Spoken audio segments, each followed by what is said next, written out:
Chicken. First thing what we gotta do is chicken. Chicken buck buck, chicken buck buck.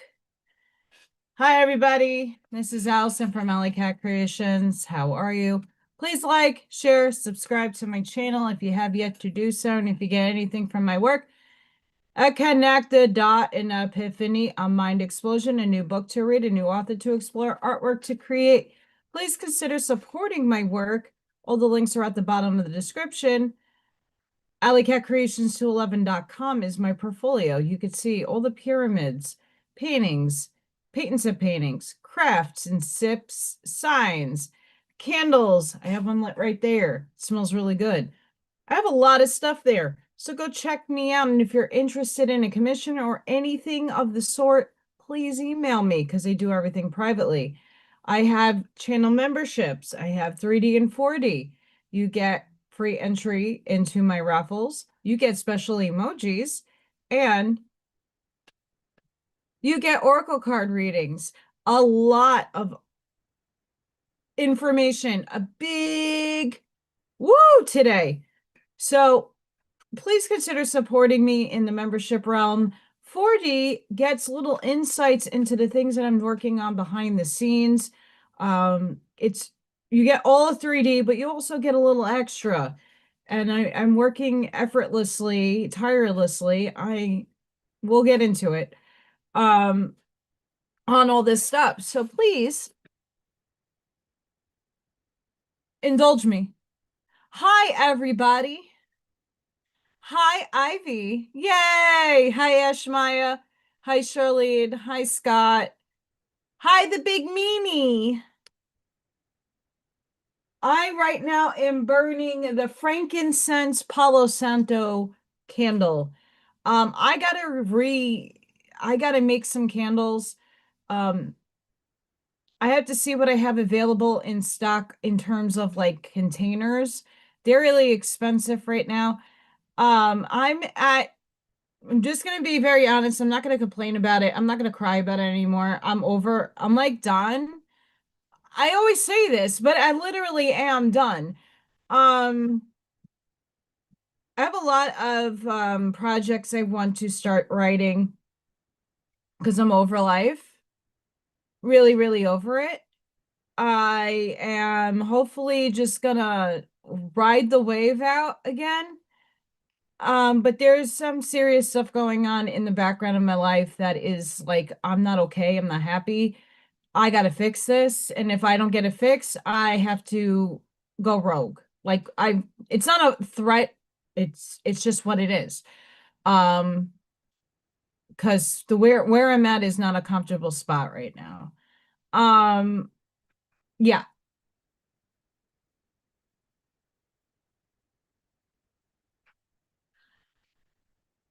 So tomorrow, why I'm a little late, I was gonna go on earlier, but I have a vending event tomorrow and I just put the table, the chair, and like I have like a camping dolly that I could put my stuff in so I don't have to carry it from my car to the uh healing center.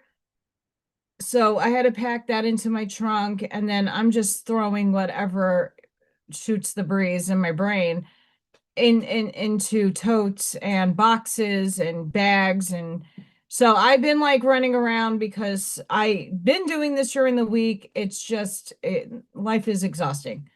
So Charlene, I don't know at this moment in time after the day and it wasn't a bad day.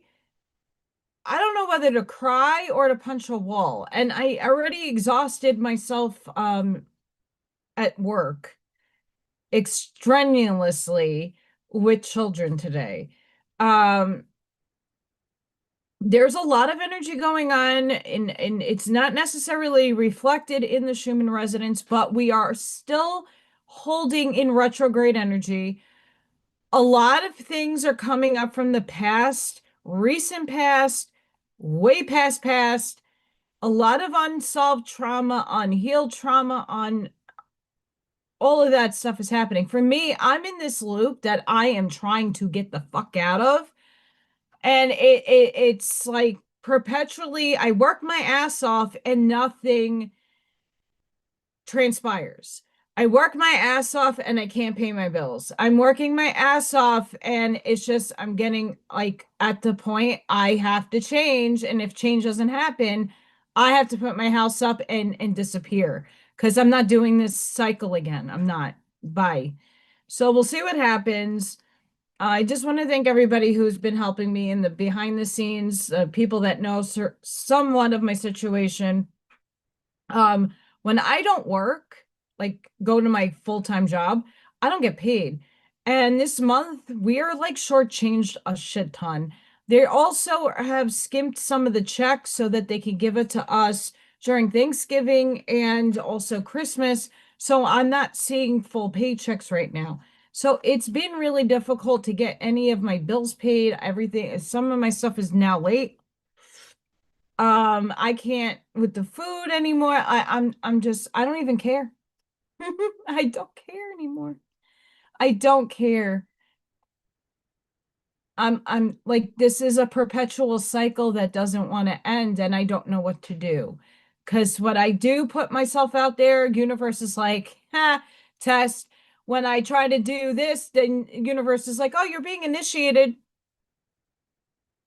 Well, I don't know why my soul would contract this crap, and my soul can go fuck itself.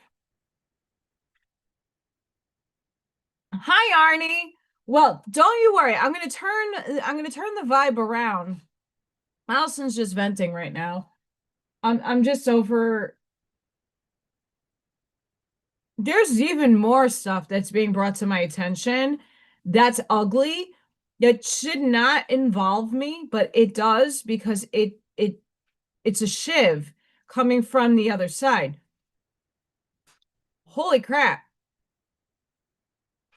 If you find yourself locked out or deleted out of other groups on Telegram and on Facebook, please don't put that blame on me, but also realize there's an illusion happening. So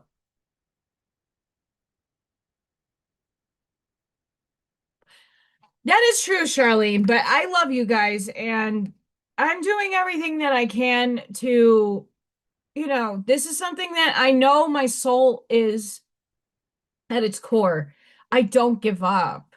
I fight. I'm an Aries. I'm an asshole. I will fight my own self to the death. I will. I'm here because I want to be, because I love you guys, and because this is what makes me actually happy. If I'm happy, here it is. This is my happy spot.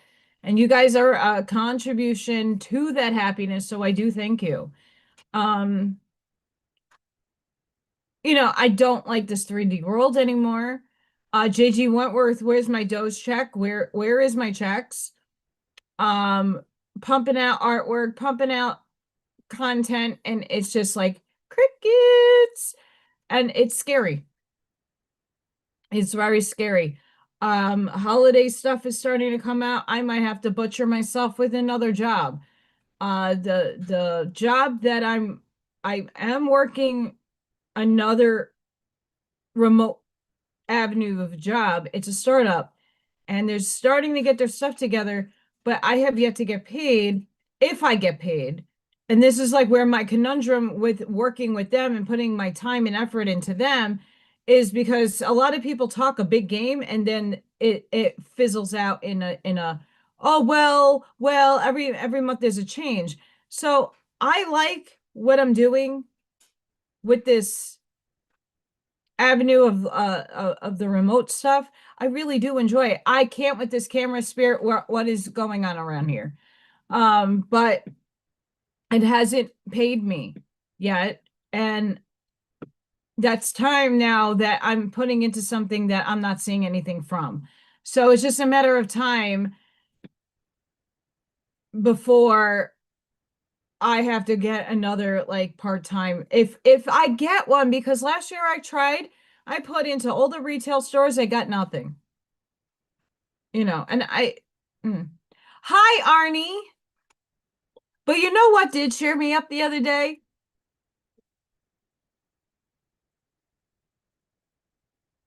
Like really legitimately. Arnie sent me some new decks that I can't wait to use it a little later. I love these cards are amazing and phenomenal. Um, order these. Arnie's information is underneath my links section. Not right now on the live, but on previous lives and go get this is the Oracle of Tarot. I love the pictures. I love this. Love, love, love. And then the Dragon Heart Oracle cards. And then we got the Unicorn Spirit cards. I got more, but I'm going to feature those three tonight.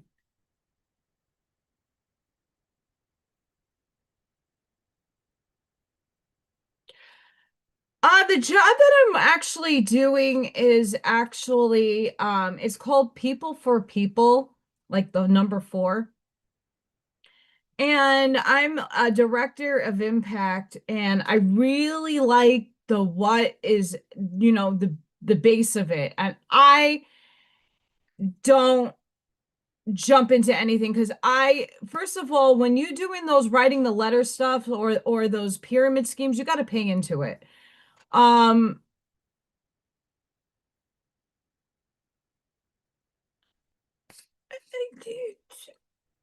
that writing the letter one, Tara was telling me that I would have to pay $250 into it. Nope, nope. Hi, don't worry, Mr. Marine.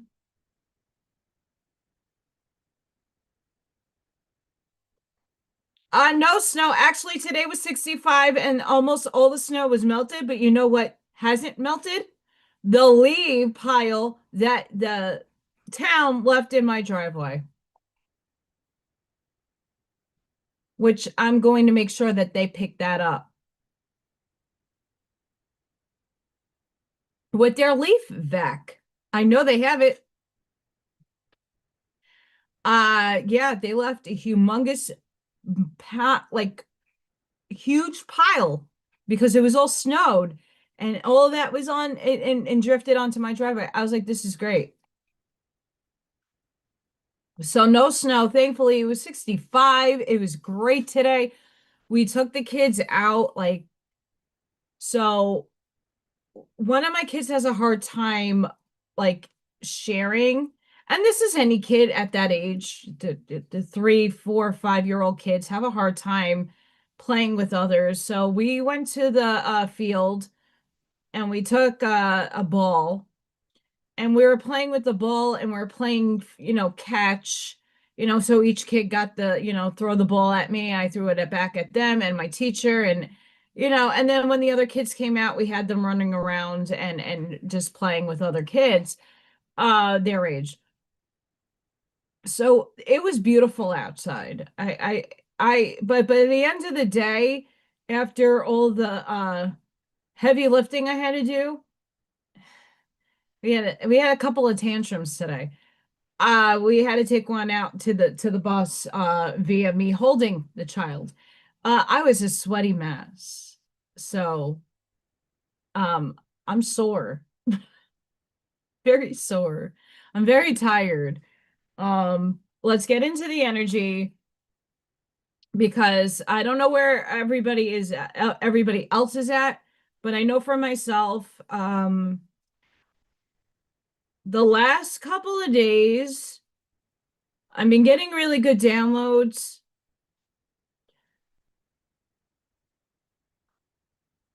But there's a lot of questions going on in my brain that I'm not happy with that I gotta like transmute. I feel very discouraged right now with a lot of things going on in my life. I feel very down. I feel I'm not nervous. Like my situation, it could go fuck itself. My soul can go fuck itself. And anybody else that has opposition against me for a character assassination, go fuck yourself. That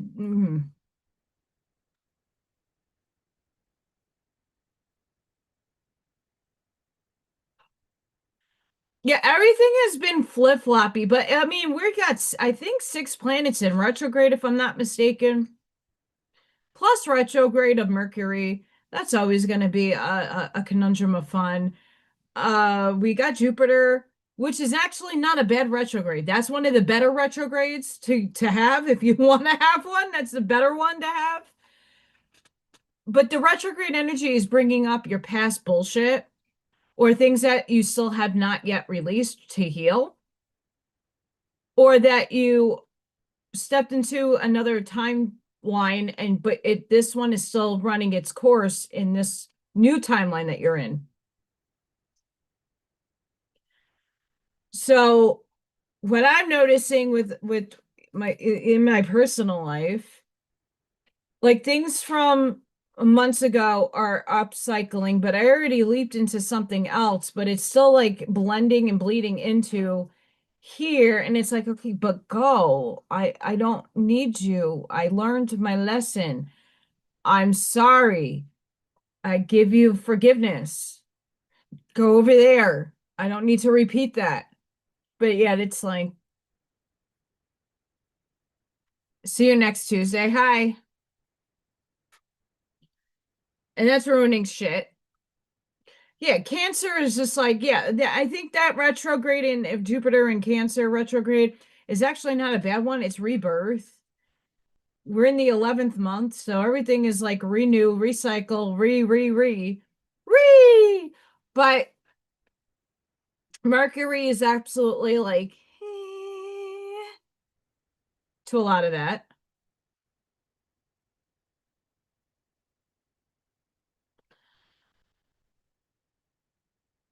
Like my heart's so heavy right now. It really is. It's heavy. I don't like the way I feel. I don't like how I am feeling. I don't know what's going to change it because I'm just over it, just to be squarely honest.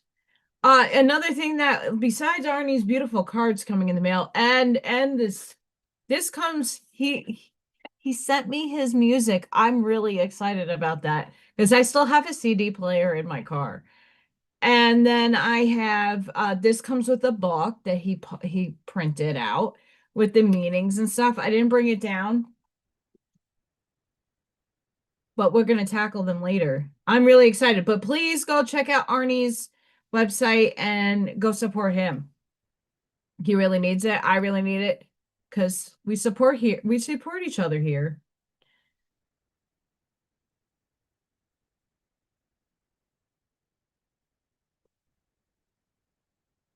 I don't get enough Amazon gift cards from people from work, but I actually Christmas time I usually get gift cards from people.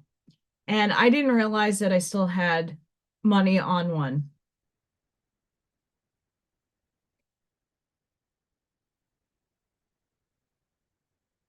Donald D. Hoffman. The Case Against Reality. How Evolution Hid the Truth from Our Eyes. So after I have so many books to read, by the way, and it's like really hard um to read right now. My brain is all over the place, but I can't wait to tap into this. Consciousness really might be like the Matrix, suggests this thinker. This book is pure sunshine yellow. Stop me, guys, if I'm being crazy. California deep think. Sophisticated, original thought, stretching, and occasionally brilliant. Uh, Unfortunately, I'm going to need a magnifying glass for this book.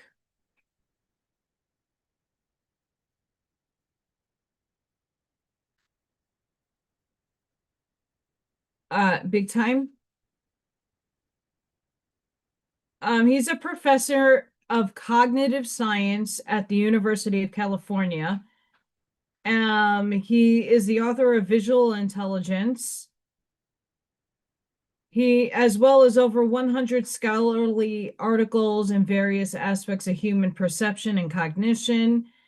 He received the Distinguished Scientific Award of the American Psychological Association for early career research into visual perception. I think he did some TED Talks, and I think he actually is I think he's MIT, not 100% sure. This guy blew my brain on my own Bialik's podcast. So I bought his book since I like to forget I have money on gift cards.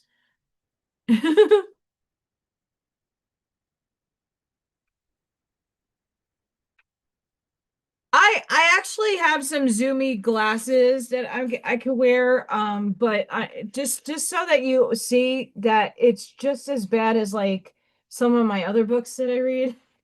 Um, these are not real glasses, by the way. They just make me look cute. Um,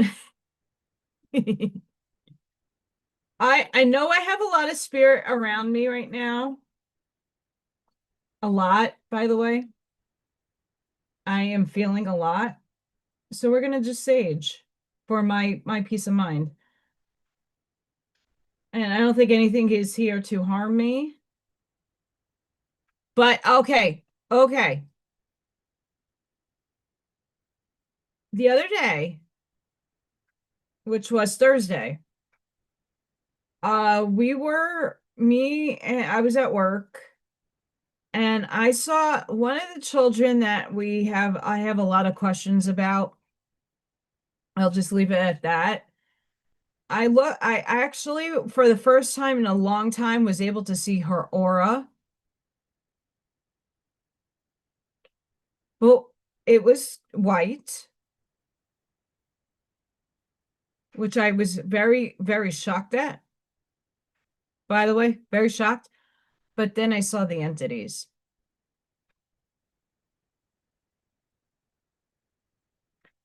So I've been having to do in my mind a lot of clearing.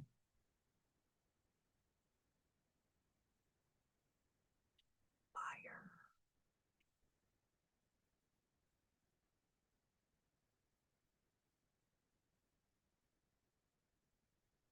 Hmm. That would be Thor's day. I did not get Little Thor this morning. Little Thor actually the other morning like came super early. Like as soon as I put on my living room lights, I saw his little head.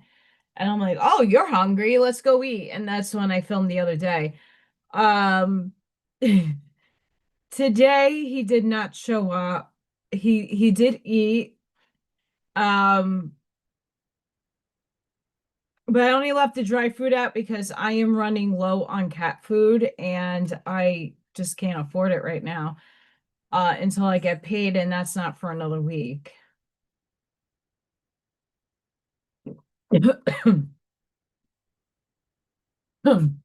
So I could give him tuna that I have some left.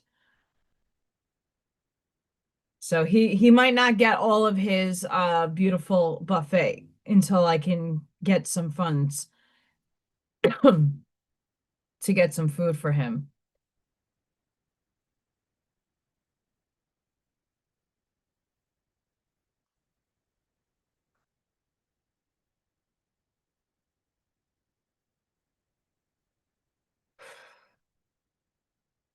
There's some bad shit energy going on the ether with people.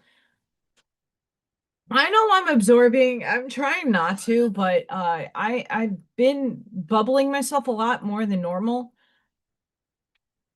Um, I don't know what I else I need to do to ground. It's not even about grounding. It's about I don't know if I have to take it a step further because I do 12D protection. If anybody wants a good example of that, Alexander Quinn has a 12D um, meditation that you could do. I like it. It works for me, but I don't know if it's working anymore. I don't know. I don't know. So I'm seeing some people's auras, and I'm not one to see auras like that. I have to really hone in to see aura. But I'm seeing some auras. I don't know if it's just because I'm supposed to be doing something for those people, or it hasn't been presented to me yet.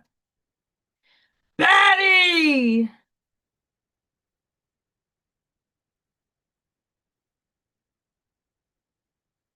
Batty makes me happy.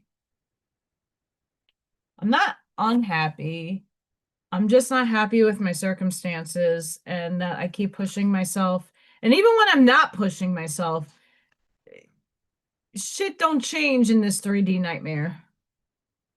I did, Ashmaya, thank you. I don't have when I'm like at work, I don't have access to my email until I get home. And I do that to keep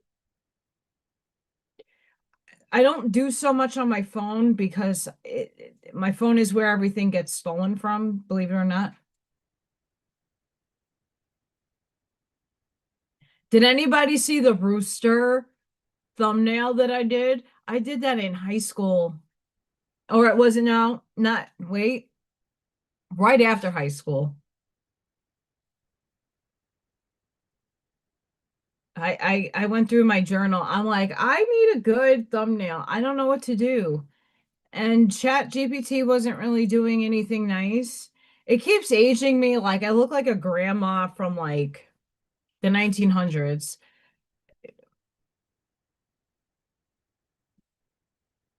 No, thank you so much, Ashmaya. I really appreciate you. That like made me breathe and wanting to cry, believe it or not.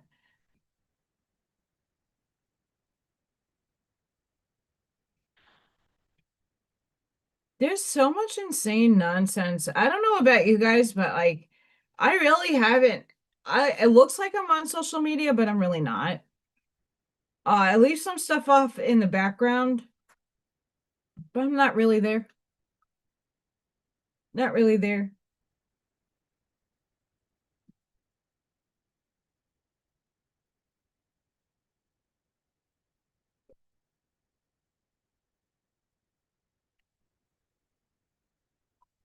Thank you. The reason why I mentioned this is one of the kids today so I'm the oldest one in my room, adult wise. And one of the kids called my para that is 20 some odd years younger than me, grandma. She's a mommy, but she ain't no grandma. And I looked at the kid today, like they say the damnedest things. And I'm like, do you consider me grandma? And then the kid was like, you got grandma hair, but I don't know about you being a grandma. I'm like, oh, okay. Interesting perception. And then I think the kid also speak like is bilingual, and I was like, how about abuela? Am I like an abuela? And the kid's like, yeah, a little bit. I'm like, uh-huh. So that's interesting. I just like Federico Fagin. I can't wait to read this book.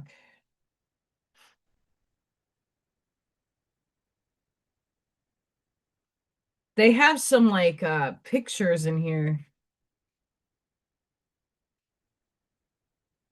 It's really cool. I'm really excited to read it.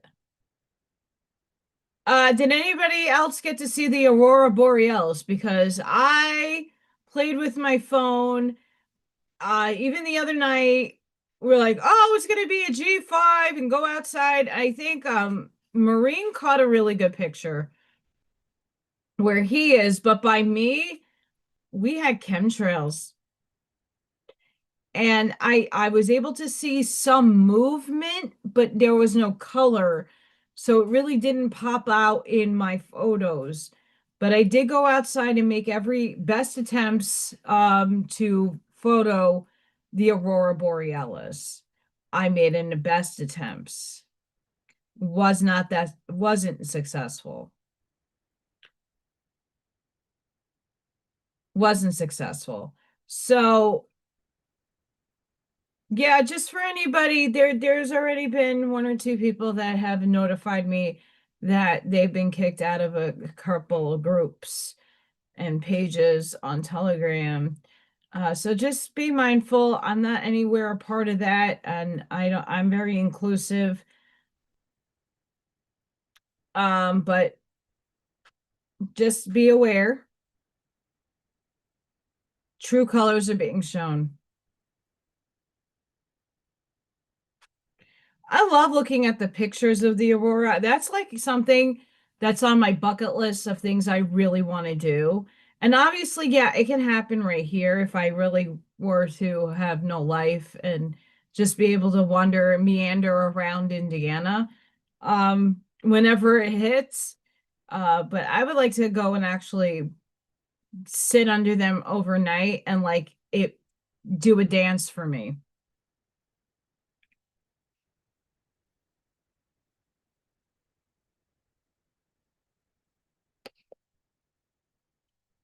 So this is the energy on the Schumann right now. It isn't much. The frequencies are really low actually. It's 7.3. I hope that's giving us a little bit of a break. I don't know about you. I'm exhausted and I've been sleeping. If I'm actually sleeping, my soul is not sleeping, but if my body is actually sleeping, I don't know.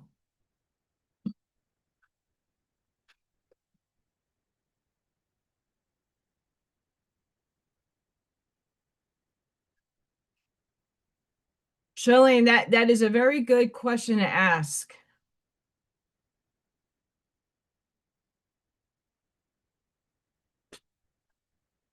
Yes.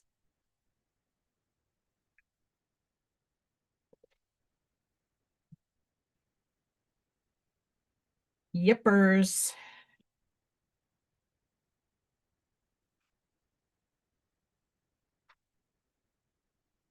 There is a line, it is not necessarily a blackout, but there is a, see that blue right here?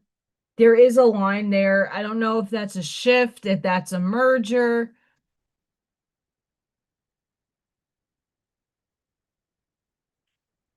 To me, it's reminiscence of the other day where I was like, that's odd. That's an odd thing. Uh,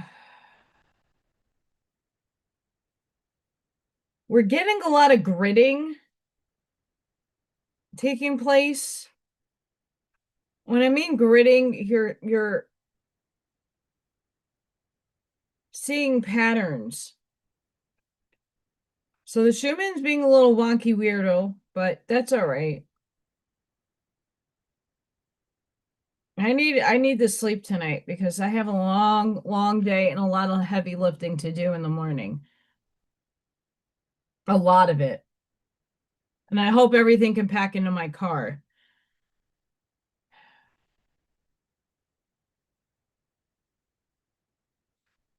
Fire. Purify this nasty energy.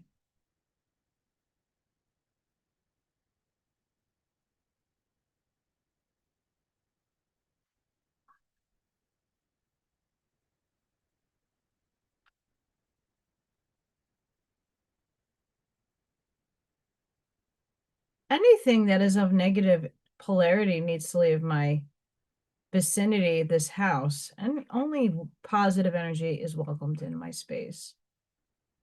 Don't make me become a see you next Tuesday about it. Thank you. I'm not packing too heavy. I'm packing pyramids. I got skulls. I don't know if I'm doing candles just yet, and if I do, it's not going to be like I'm not going to have the stacks of candles that I usually bring. It might be one of every scent. Good luck if you get the good one. They're all good, but everybody has different tastes. It's just I don't have the room in my car for everything.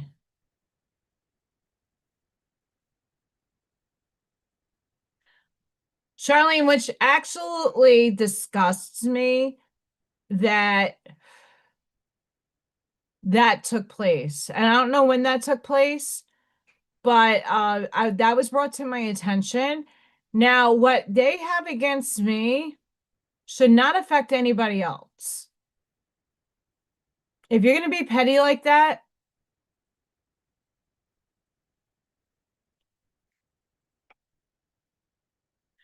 yeah, Ivy, that's absolute. And Ivy, I got stuff for you.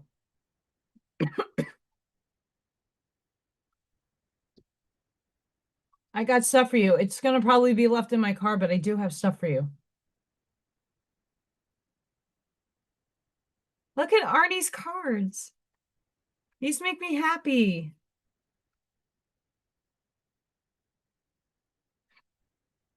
They're really pretty. Arnie did a really good job with these.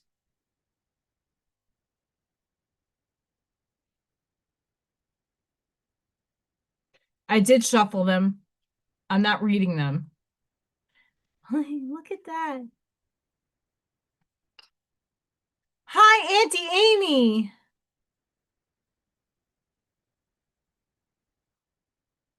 I know, I'm sorry, there's a glare. Like how look to magic these came. And if you check Arnie's stuff out, he does animations, which I'm so excited that he does because that makes me happy too.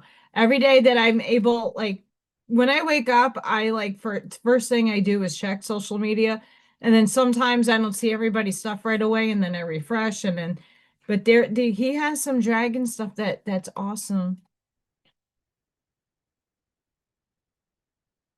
Look how pretty these are. These are on sale on his site.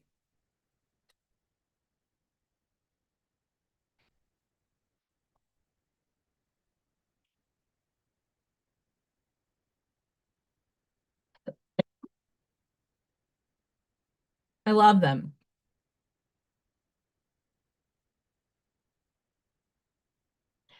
This card has been popping up a lot in my readings. I don't like it.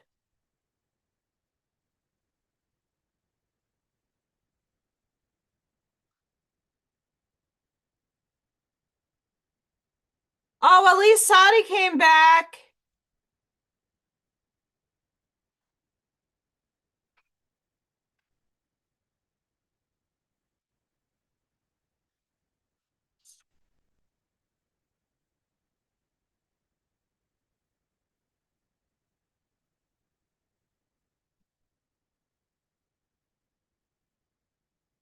This is my life right now. This card right here.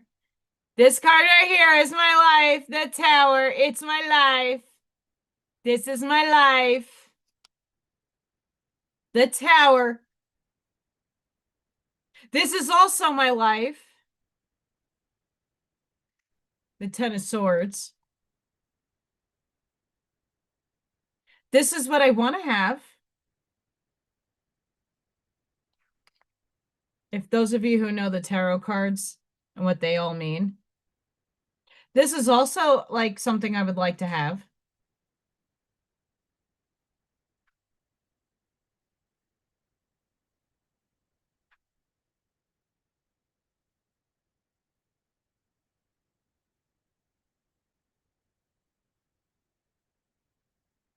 I'm hoping that Saudi is going to bring him back, that they just went on an adventure. I hope, girl. So go check out. I'm going to have the links after this video, but I'm showing all of these to show you that it's worth purchasing if you're into tarot and oracle cards. These pictures are amazing. There's a lot of depth in these, a lot. And it's a really nice take on the on these. And it comes with a little booklet.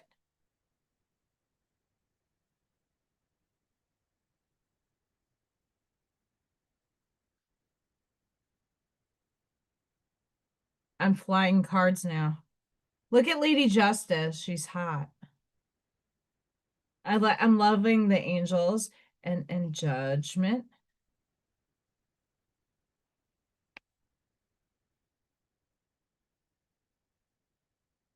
That could one day be me.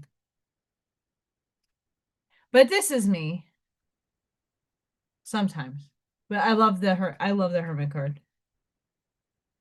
We have the Hierophant. This is the ultimate attainment in life that I need to have in the third dimensional system, the Ten of Pentacles, because crap.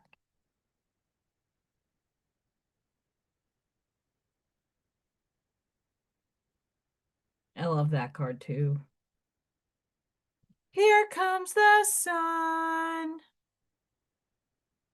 I want to be on a unicorn one day. I'm liking the Hangman.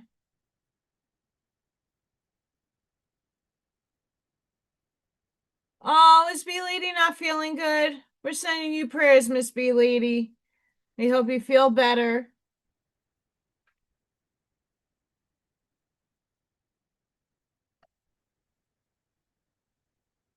I will do. Hang on. I don't want these cards getting destroyed.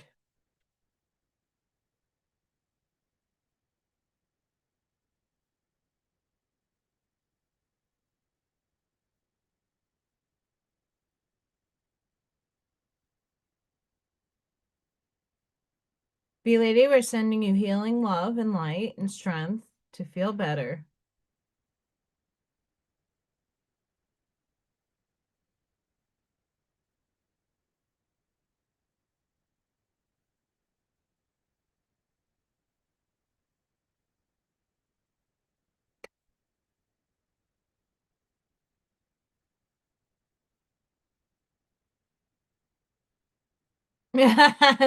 Have a good night, Charlene. Thank you. Thank you. Thank you. Yeah, I am not going to be on too late tonight. I do also need my rest. And I have to at some point eat a snack or something.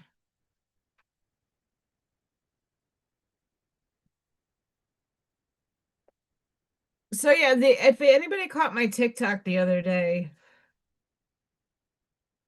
um the Curtis books really emphasize a couple of things, but you got to take when I'm reading those books, they're from the early 1900s. And that was a spiritualized movement. Theosophy was like big at that. That's Blavatsky. Her work was like really big at the time. Mainly P. Hole and a lot of that, those esoteric kind of like thinking processes were out there. So when people are talking about lodges and groups, when do I eat? Actually, I had a cereal bar at lunch. That was it. I'm having my coffee. That's about it. I am unable to go food shopping for the unseeable future. So I have to prioritize Freya, Little Thor, and just make sure that I have like snacks and stuff for home. I gotta check my freezer downstairs and see what I have. I also have rack of ribs that I've been saving that I'm gonna probably defrost and cook. Otherwise I'm depleted. I'm at my 0 point.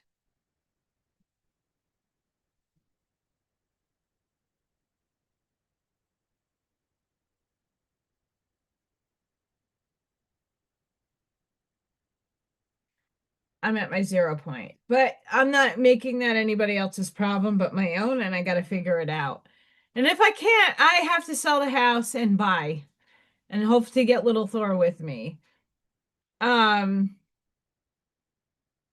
I honestly I can't afford to lose some weight. So here we go again. But yeah, it's speaking right now, like from what I said yesterday on the TikTok, it's speaking right now. Arnie's speaking about the unity, and I'm very in agreement with that. What people like, this is like the retrograde energy right now. So like the shit that has gone down in your life, the stuff that's perpetually looping in your brain, ask yourself why it is. Like there's stuff in my personal life happening right now, like it's coming back to haunt me, and I get it. I understand. I fuck up too, and I make mistakes, but like can we move on?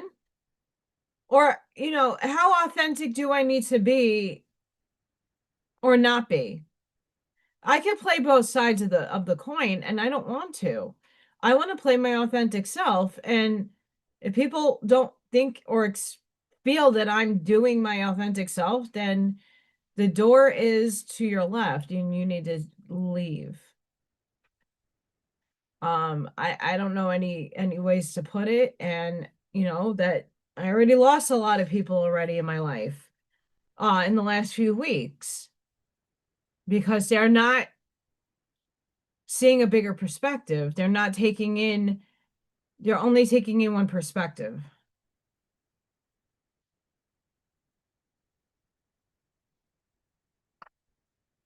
Um,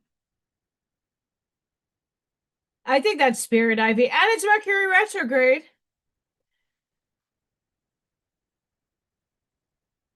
What the Curtises brought up the other day was, are you allowing the one voice or the very few voices, but all sound the same, to dictate your reality? Or are you going into your heart space? And as much as I know everybody here in the chat is going in their heart spaces and are looking at the 360 view of perception, there's still so many people that have yet to discover that 360 that I all the time hold space for. And with the retrograde energy and all the other placements that it can be in, are you really allowing yourself to release? Are you allowing yourself to hear other perspectives? Like I said, I'm not a fan of Mayim Bialik, but like the way she structures her podcasts, but some of the people that she does have on, she asks very good questions. And through the procession of her podcast, like she actually had Teresa Caputo on, and I had to fancy myself to watch the other day before I went to work. And what was really interesting was like Teresa's like, I don't know why you would want to have someone like me on. And then the co-host that Mayimbe has is spiritual and has had a lot of trauma and experience and couldn't find his answers with his religion.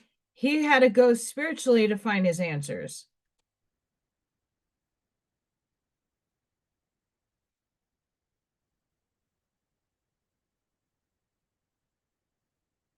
Yeah, Arnie, absolutely. And I've been giving her more of a chance. And I mean, I got a book out of it. So and what Arnie just said, like I'll read it for everybody. The same energies affecting the world causing division are all doing the same in the spiritual and personal. This is part of trying to separate all from soul family, a flip side of ascension.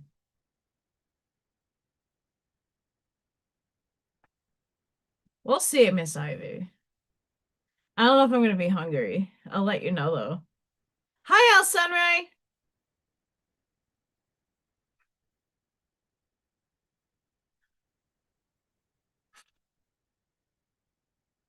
Um, the world is very divisive right now, but everything that I've been saying on my channel for some time, a long time, is that we have to know whose will of intention actually has heart-based energy behind it.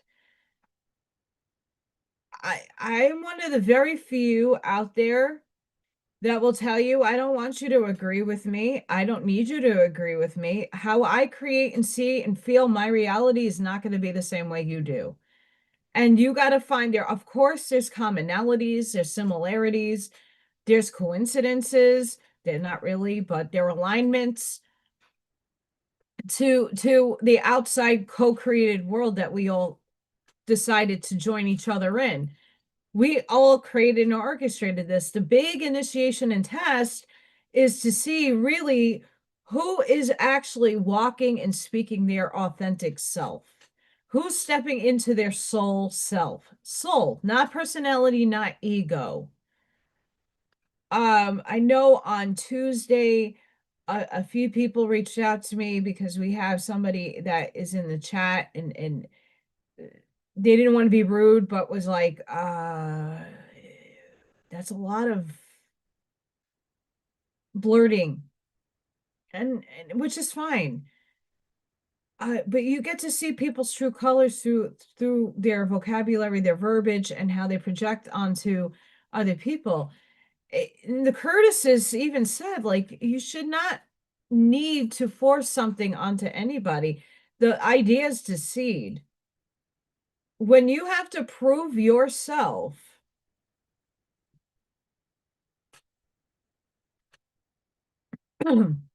does that look like insecurity? Are you trying to get validation from other people to tell you that you're right?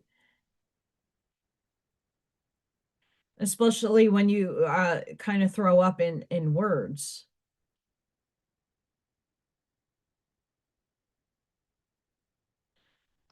And how I go about things is I everybody's reality is their own unique expression of themselves.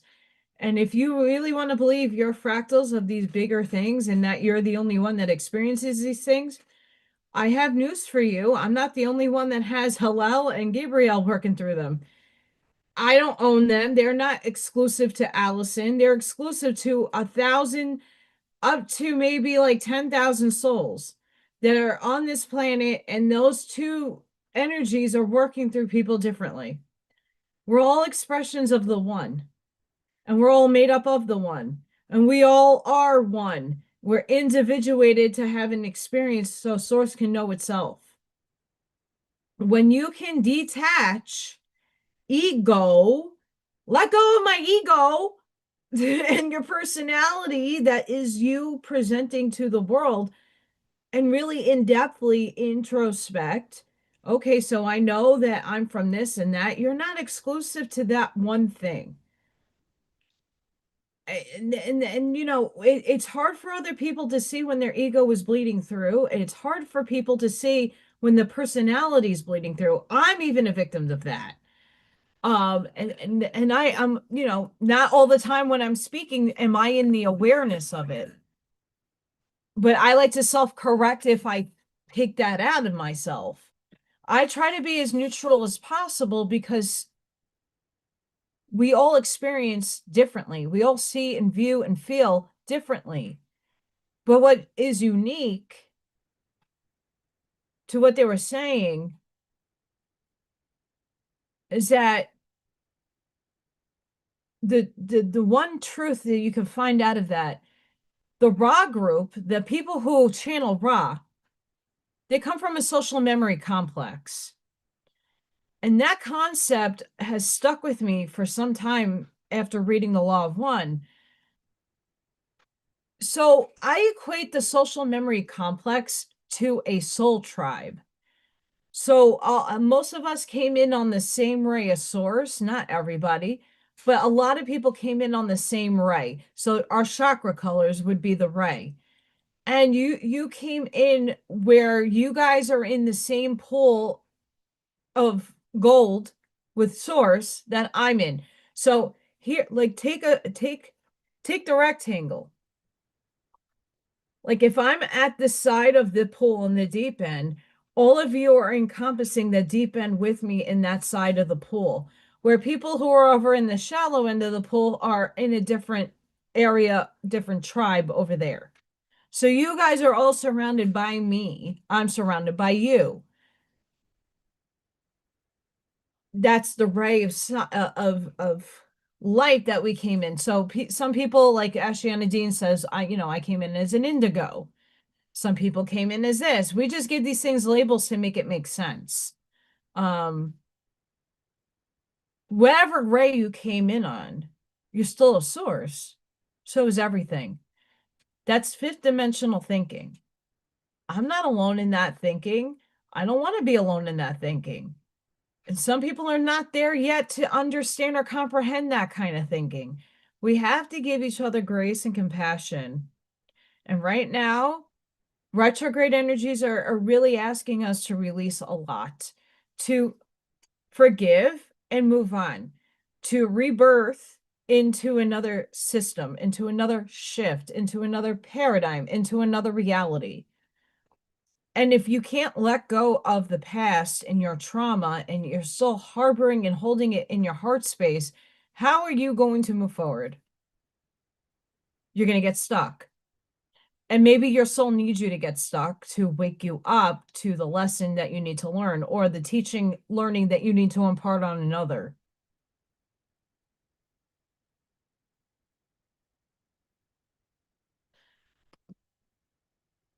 I just know from what I'm seeing and what I'm hearing and experiencing from outside of my outside self, there's a lot of divisiveness. There's a lot of people just listening still to this day to the one or the very few that sound similar, that are only reaching and preaching stuff that has yet to manifest, that has yet to even come to fruition. And it's like the carrot dangling on the stick syndrome, that are you really going in here and knowing what is true for you? But sure, that flash of light that all the spiritual people talk about, it might and could potentially actually hit. The Carrington event is now in the mainstream again. Is that the white light that's going to change everybody? I don't know. We've been shifting since we were born. Many of us, not everybody. Most of us have been in that awareness for a very long time. I don't like to be a Debbie Downer, but I'm a realist to an extent, and I want to be real with everybody. I'm not here to steer you in any direction. You have to steer yourself. But direction, is that a program that's being steered or a narrative?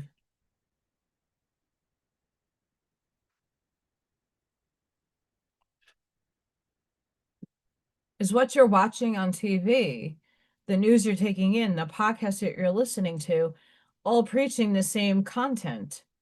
And that can go for any kind of content. Why are we still going to The Simpsons to find out what's going to happen?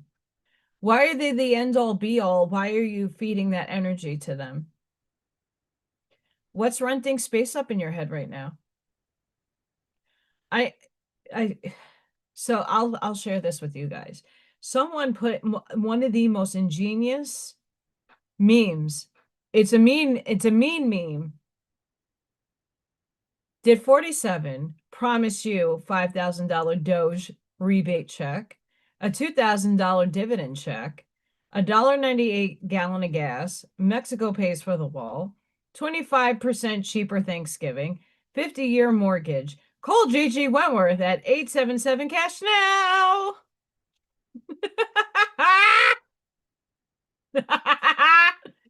Died. I died when I saw that. Died laughing. Like, these are the little things in my life that when shit really hits the fan and it gets serious, I need a laugh. That's a good laugh. Just because I've been saying JG Wentworth. 877 cash now. Call now.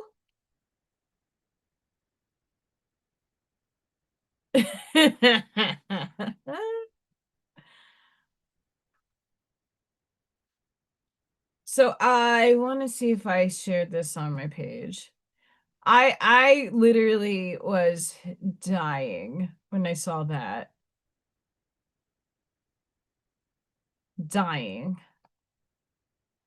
I need to like like I try to uplift myself on where and when I can because things are just not good right now for me. But have they ever? I don't know. Let me see if I can find this. I don't think so.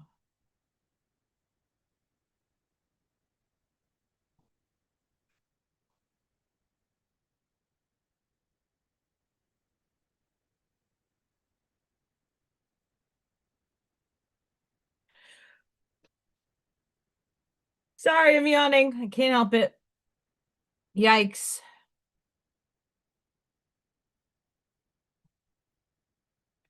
Okay, so I'm gonna obviously now read it off of this. Ego versus soul. I would rather have shared my screen to show it, but ego seeks to serve self. Soul seeks to serve others. Ego seeks outer recognition. Soul seeks inner authenticity. Ego sees life as a competition. Soul sees life as a gift. I'm going to stop there for a second.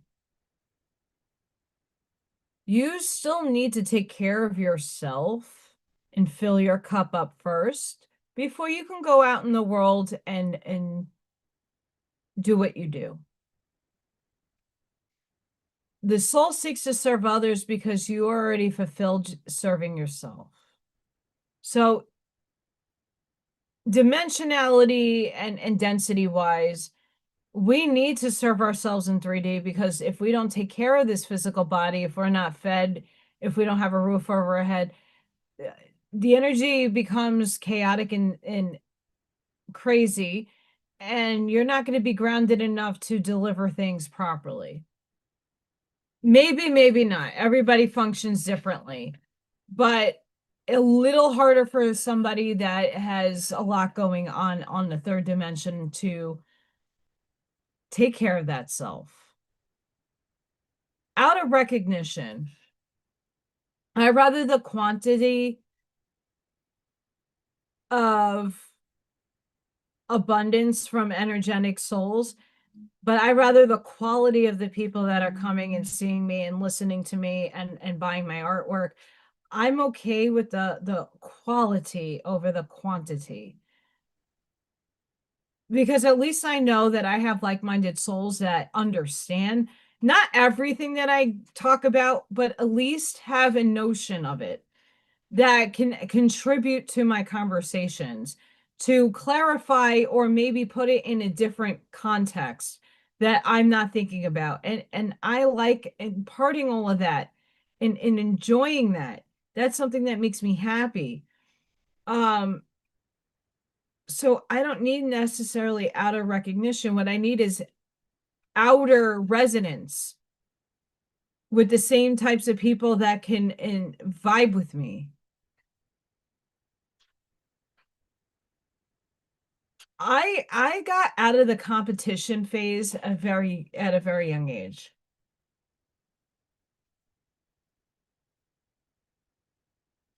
I needed that. Yeah. I used to be a competitive dancer. So I was like Dance Moms, that show. Like I went to different competition season was insane. I was in dancing school 5 days a week. Different days had different tap, jazz, lyrical, modern, hip hop, and we would hours I devoted myself to competitions. And when we did compete, we didn't always win. And I learned how to take a loss. No matter how hard I worked, sometimes you fail. And that's okay. We got back up and we changed some stuff and we did better the next time. I did not take home a participating trophy. I did not get one of those little participatory ribbons or a plaque. We walked away with nothing. But you know what? We walked away with more experience and a lot of lessons learned. And that was my childhood. And I dropped the competition, especially when I went into art school, because there are a lot of people who had it in their minds that they had to beat everybody else to get to the top. I'm not a competitive person like that. I don't like competing in trivia games. I'm not a trivia person. Don't ask me shit. I can't recall crap. But when it comes to my self competition, I will compete against myself. But I don't like bets. I don't like gambling like that. I'm not in competition with anybody but myself. And in the art world, it's the same concept as even the spiritual world. There's too much noise. Whose program is the better program? Whose course is the better course? What are they selling you? How much are they selling you? I make artwork to make it for myself. I don't commercialize my shit because otherwise you would see it in every Hilton hotel.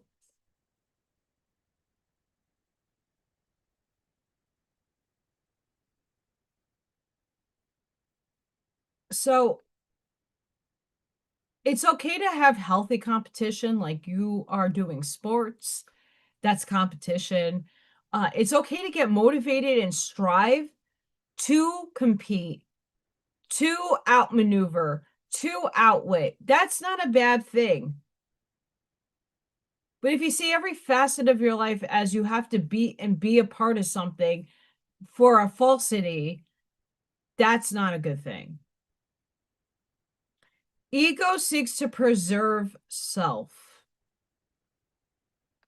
Soul seeks to preserve others. Ego looks outwards. Soul looks inward. Ego feels lack. Soul feels abundance. But it's also based on how you perceive what those words mean to you and how you are expressing and feeling them.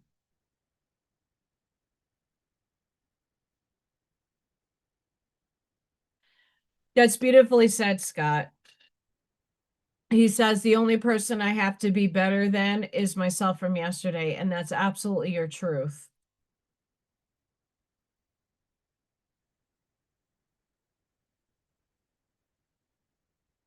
And a healthy competition is a beautiful thing. Like it's great to win. I won many competitions. My group, I wasn't a solo artist. I was in a group, which is a lot harder. And my group, we worked really hard together as a group and we won a lot, you know, but we also lost. And I think today in today's reality, it doesn't necessarily start with the kids and the participating trophies.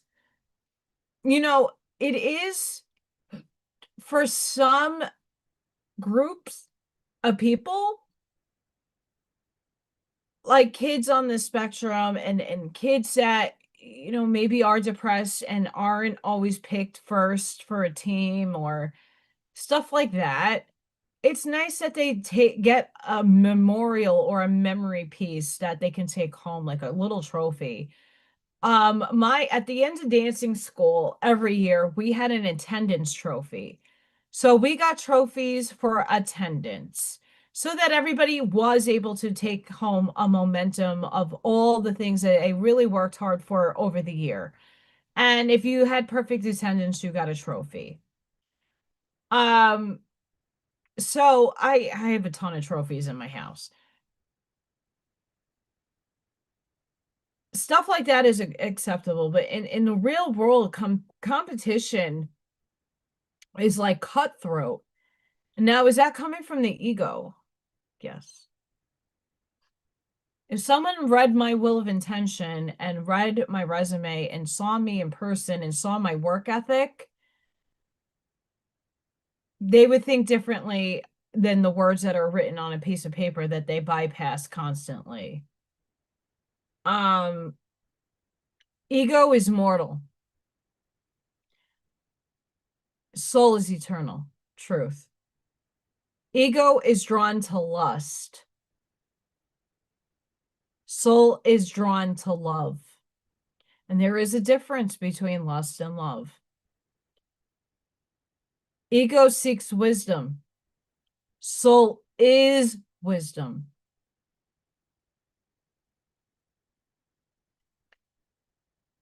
The moment after I was in the acknowledgement, I had an ego death, and I had to acknowledge it. I was in the fetal position, hysterically crying. I'm done. I'm done. I'm done. I'm done. I do this often, and that's why I take you guys on my journey with me.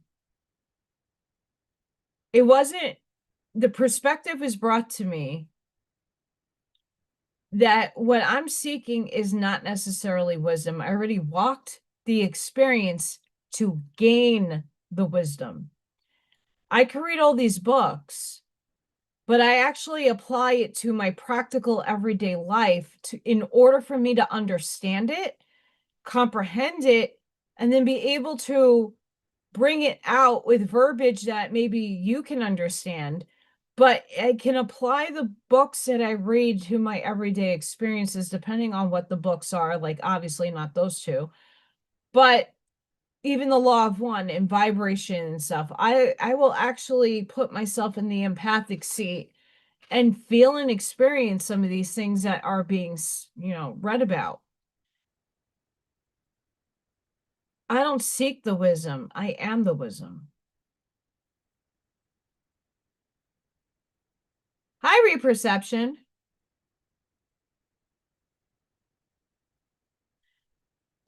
And not everybody comprehends quantum stuff or oscillation and vibration, and like they get the concept. Do they really understand it fully?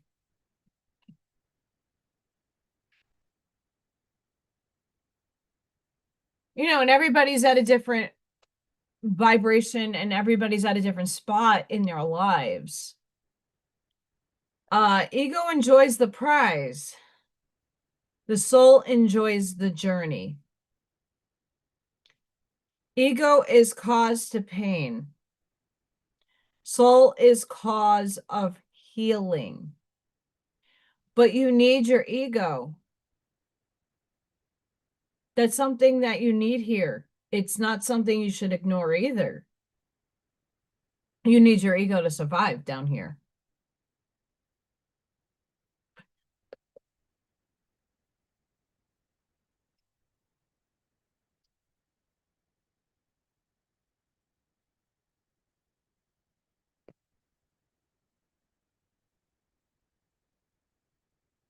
So I am hoping that I could share that again and post it to my Facebook page. But I can't wait to read this book.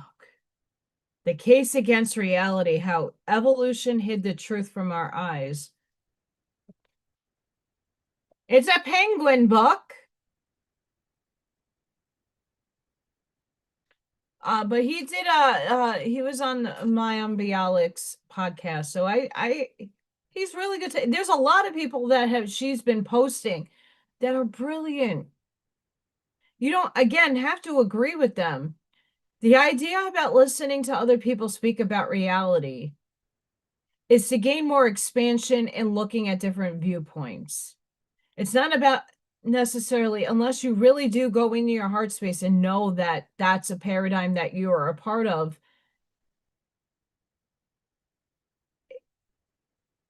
It's about here and what is your heart saying to you. And I don't think enough people do that. I don't think enough people drop into their gut instincts, their soul, their heart, and align everything with themselves. The ego makes you question things. And I've had that struggle my whole life. Am I worthy? Of course I am. Am I worthy of being an artist that makes it? Sure. For fuck's sake, I'm putting the effort in. But at one point in my life, I did not feel worthy at all. I was always given the program, you're never good, you're not good enough. You're never going to make it. I've had that in my subconscious, unconscious for decades. You're never going to make it, kid. You're talented, but you're not that talented. Or you don't have the right connections. It's who you know and not your work. And I started to see that reality being true.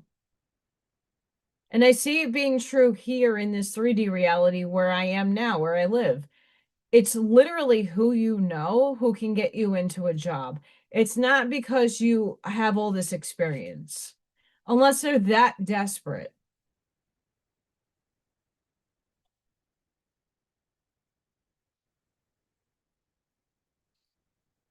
And someone made this like freaking powder.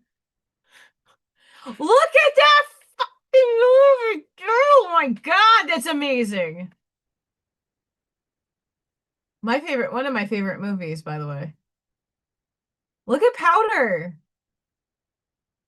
Whoever did that, and if it is like another movie or a revamp of it, that the first one's gonna be very hard to beat. Sorry. Not sorry.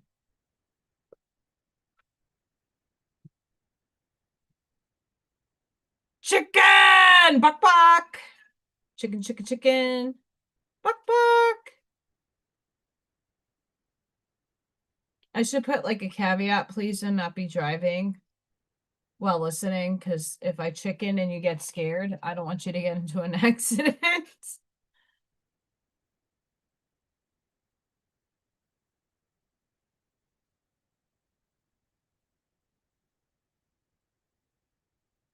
Freya's been a lot, very, very mushy. She's a mush ball. I don't know if she's down here. No, she's upstairs. Very almost over the flea infestation. I only found one on her yesterday, and it was a little thing.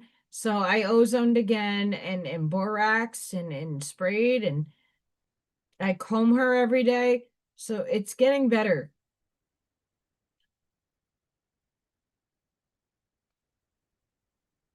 It's getting better, thank God.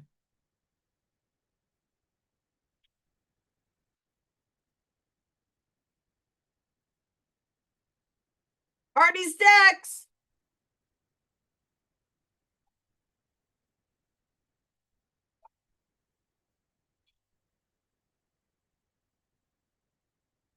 I'm very thankful to Arnie. Thank you so much for sending these. Um, I also haven't, I'm not gonna pull everything out tonight. Um, I did an oracle reading for somebody, and I had to do the email picture thing, and they are like, I had to read it on my phone and they can barely see it. So I have to do a phone, like a face. I don't have FaceTime, but maybe on Messenger, just so that I can talk it through. I do those things. I just have to find the day to do it. But we're gonna shuffle up. This is Dragon Heart Oracle cards by Arnie Layton.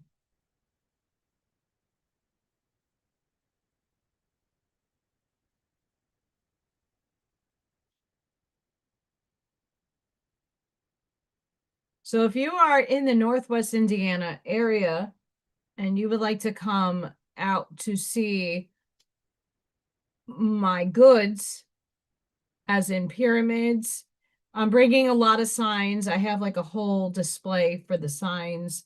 I'm bringing some paintings, whatever could fit in my car, because I already have my trunk is filled already. So that's kind of suck ass. I don't have much room in my back. But I do have a lot. I'm going to be bringing some ornaments for the tree. If you do the tree, we're headed into holiday season. Stop negating the holidays.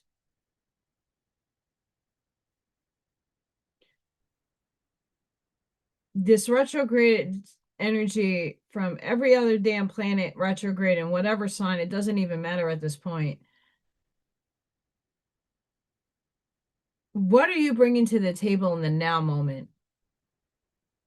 What tradition are you going to start this year? We want to bring meaning and depth. And yet everybody's family bickers. Most people are worried about their uncle who's a drunk. And, is it as much as that's a stereotype? There's so many people that talk about it.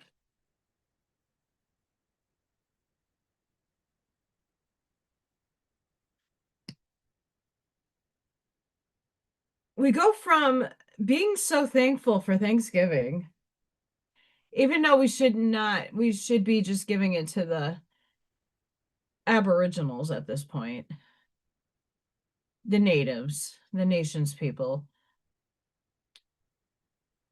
The crux behind, no matter how slaughterfest that seems to be the background of, what is the crux of all holidays?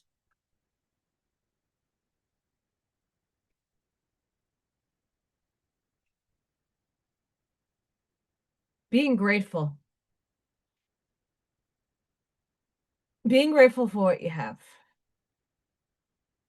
Acknowledging that, yeah, nothing is perfect, no family dynamic is perfect, that I grew up and I hated every holiday that I ever went to because my family always had fights. My mom or my dad would blow the fuck up and hear the wolf, big bad wolf out of my family. I was again black sheep. My father had a very opinionated voice and he spoke it very loud. My mom as well. And it didn't end up with me having a good childhood and holidays and experiencing uh good times. You know who I experienced good times with? With my friends' families. Going to their houses and having Christmas at, a friend's house and going and sleeping over and having cookies and milk for Santa and then waking up stupid early in the morning and opening presents. Like those are the memories that I enjoy most. And it wasn't even with my family. It was with other people's families. But we can look at our lives now. And we are here in a rebirth, hitting the reset button on just about everything in our lives. What new traditions, what do you want to bring to even if you're by yourself, what do you want to bring to your life? And if we use the holidays as woe is me, don't look at it that way. Oh my God, it's satanic. Okay, so why are you going to dub a whole holiday that, yes, origins are in paganism? Whatever. Why? Though, for they know not, they did what they did for the sun god who brought them crops. Literally, all pagan holidays is about harvesting and seeding seeds, and then honoring nature. You could call that witchcraft, whatever you want. Why does it matter? What are you honoring about you?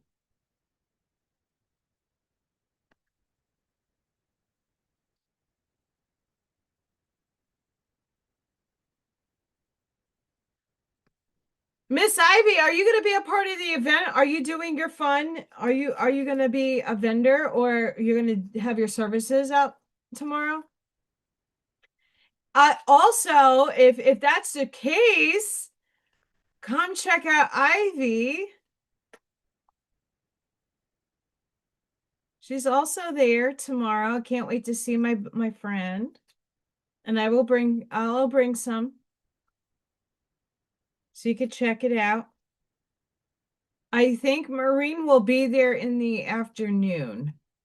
Um, if you're hearing me, Maureen, you can sleep in. I know you got work.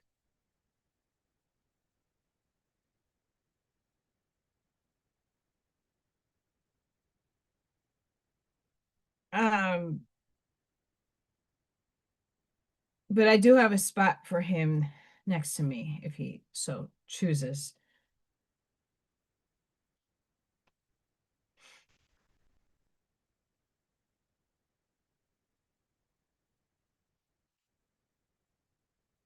All these are so pretty.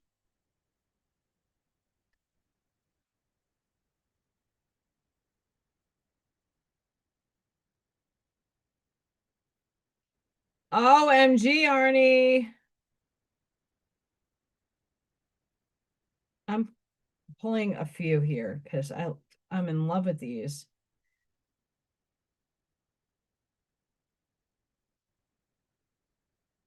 Okay, so do we see this is the front side of the card. Now, if you picture those two dragons, one's black, one's white. This is the energy like everything intertwining and their wings just spreading out. I was trying to depict that in a painting, it didn't happen. But so far, up until this point, it's almost 7 o'clock. Transmute energies. This is what I'm trying to do right now. I can't change my circumstances right now unless tomorrow I hit big and sell a lot of stuff. I'm hoping I do, but reality is reality. I don't know what's going to happen tomorrow. But I need to transmute what is going on in my personal life. Bad. Because I don't like where I'm at. I haven't like I wasn't comfortable, not comfortable, I haven't been. And I'm making steps. Yes, things take time, but my life is on the line right now. Astral traveler. That's many of us who are exhausted and we're not in our bodies when we sleep. Guidance. I'm I humbly have asked Source to stop the shenanigans for a little bit and to help me out. Humbly. Have you? Protect your energies. We were talking about this earlier. I need to see if there's anything else beyond a 12D shield that I could use modality wise that I haven't used before, or a technique that I haven't ventured into to protect my energies. Because there's a lot of divisiveness, still a lot of character assassination on my end. I'm not drawing my attention to it, but I know it is existing because I can read the ether and I can hear it. No place like home. I don't know where home really is. I thought this was home, but home might have to change again. But where is home for you? This is this vehicle's home. Stand up to adversity.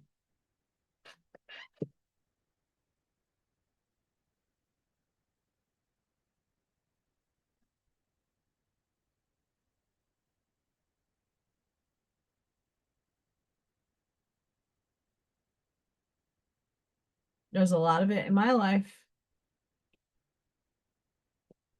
for a reason. Is anybody else feeling similar vibes going on?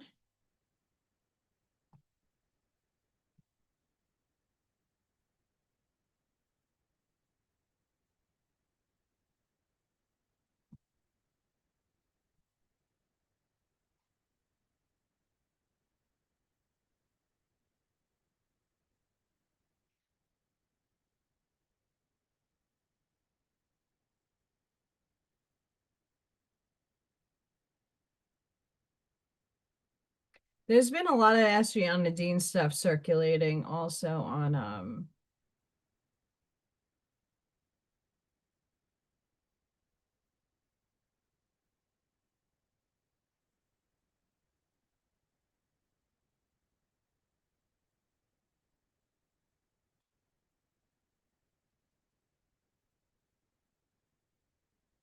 yeah, there's a lot of I've been also trying to listen to different types of the Dark Chosen One. It's not just the Wisdom of the Universe. There's some other channels now popping up.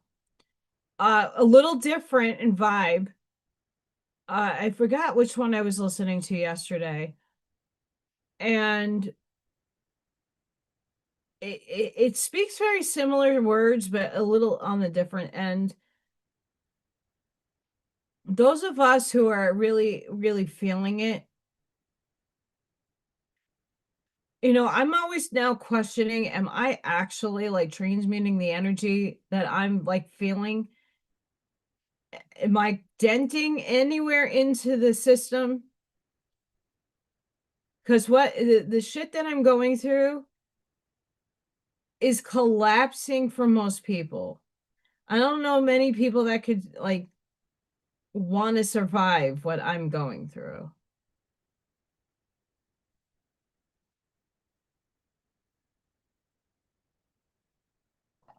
Gotcha, Ivy. Um,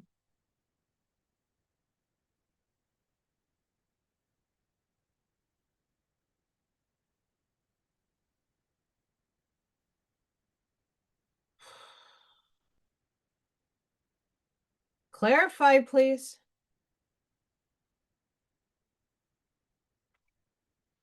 So what Arnie was saying earlier, a lot of us are being challenged because our soul knew we can overcome a lot of this stuff. But what our soul probably didn't anticipate so well was the human reaction to the emotional states and the feelings that are derived from it. And yes, a lot of us are in higher awareness to dispel and to see the program, the narratives, the nasty things that are going on in the ether right now. And most of us are doing the best that we possibly can energetically to put the barrier up and reflect that shit back to sender.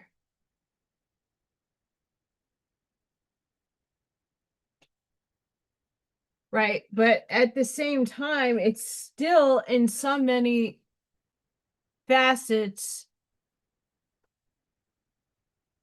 eat away at our field,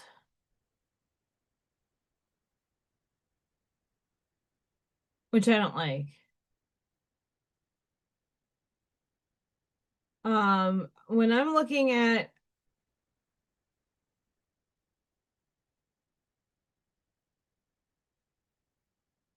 so I'll give you guys an example. Tarot cards, the people that I watch, I watch a plethora of them, and they're short. I try to get the short ones that are a few minutes long, and I try to read the themes of the cards. So if like 8 of the 25 tarot card readers are now pulling the same Nine of Swords, the Two of Wands, the Four of Wands, the Lovers, Emperor. I'm an Emperor. I'm more of the masculine Aries. So when I'm seeing the same cards repeat in everybody else that they don't even know each other, they're from different states, different parts of the world, and it's all coming out, that's the energy that I need to read into. And really like just it's a tool. So I just keep it outside, go, okay, how do I navigate this? Oh, well, if everybody's saying this is going to happen, now I have to be on the lookout for it. Energetically, signs, source sending me, information. So this has been the last 3 months. I'm just going to read you some of the titles of people's cards. Arrival of new life force energy. How will you use the magic? You're about to walk into the life you really wanted. Trust me.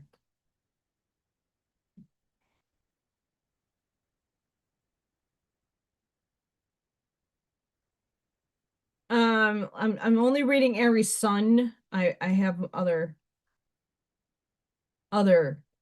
placements, and I do watch other placements. A life-shifting message sparks a stunning new beginning. Like all this new beginnings, all these changes, all these beginnings, all these changes, all these beginnings. And I'm starting to slowly see that coming out in my ether. But my goodness, everything is patience, patience, patience, patience, patience. Patience doesn't pay my fucking bills. Like eventually my bills will get paid. And if they don't, you guys won't be seeing me much anymore. I am looking for it. Don't think I don't I ignored you. I'm looking for it. I when I moved, I don't remember exactly where I put it, but I have been looking for it because I also could use it for tomorrow.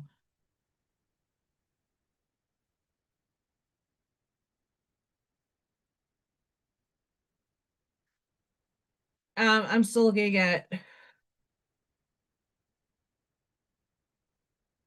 the week's yes turns into next week's deposit.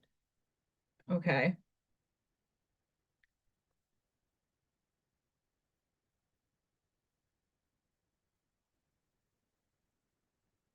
let's refresh YouTube. I have never seen you like this before, Aries. A cycle completed. Okay, cool.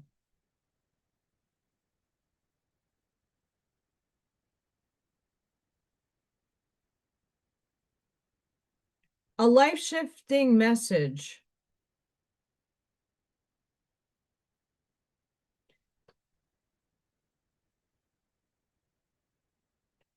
Focus, create. Perfect timing for a breakthrough. I've been waiting for this breakthrough for a long time. And I'm not putting the work in. I'm putting the work in. I am advancing myself in many different ways, but I'm still in stagnancy.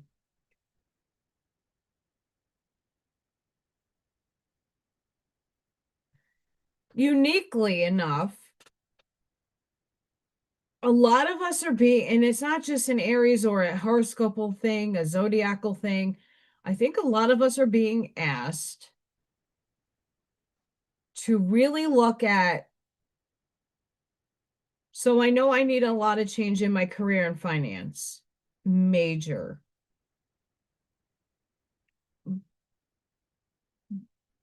I don't even know where to begin. I'm creating coursework, but then I don't have the time to sit there to fully invest in it because I'm working a full-time job. So I'm kind of like moonlighting. I'm doing this because I love it, and I'm not ever going to stop doing it until I can't pay the bills and they shut my lights. Um,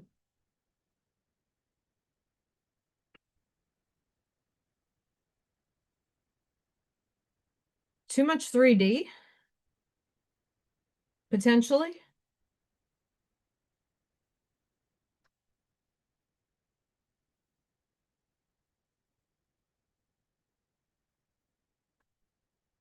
We're not really speaking. I'm just checking the Schumann resonance. We're still at a 7.3, which is low.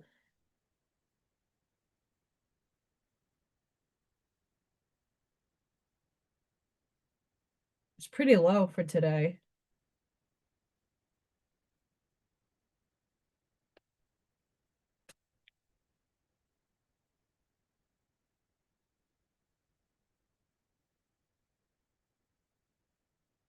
So I was reading, I don't know if I saved it. I doubt I did.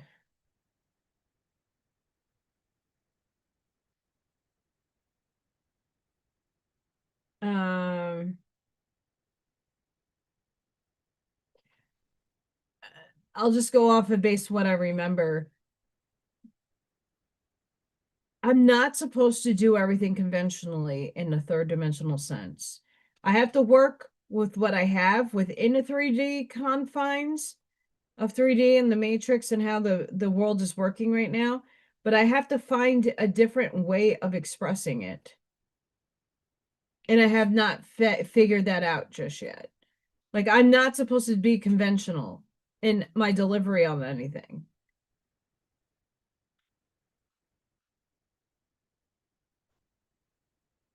So I don't know what that looks like, but I get that a lot throughout other readings that I get.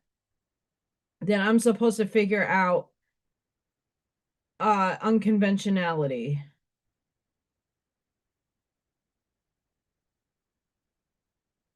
I did get a really good genius book idea.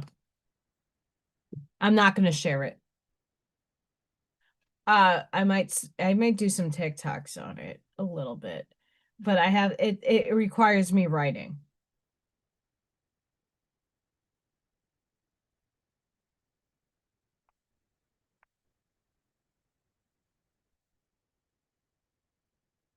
The Unicorn Spirit Oracle.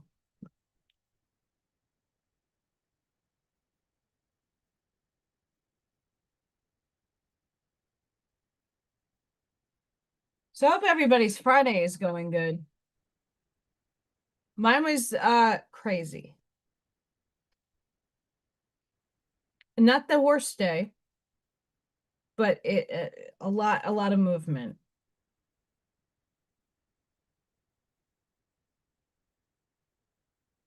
But bridging what I was saying earlier about the Curtis books, the appendixes yesterday,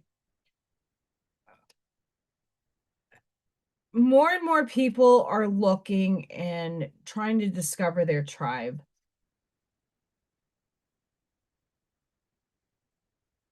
What is that? What do you want that to look like for you? I want to be in a place where everybody's respectful of each other, even if you have a difference of opinion or perspective. Um, that you're respected, that you're wanted, like you feel that you're wanted. And that can come in any facet. It doesn't need to be a spiritual like retreat. It doesn't need to be anywhere that you walk into a place of society and there's people there. What can we give to society and model it for others?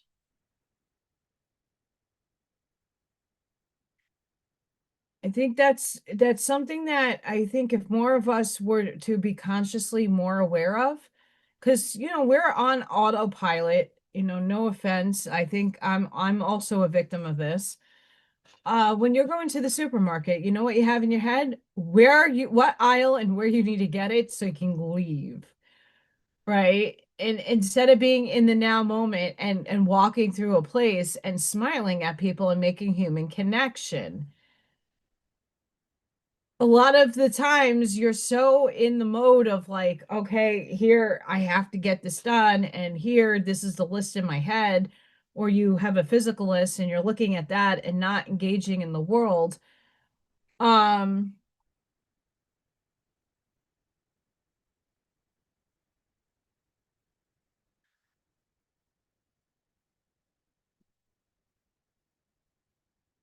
but I'm gonna still look for that fishing wire for you, girl. Uh,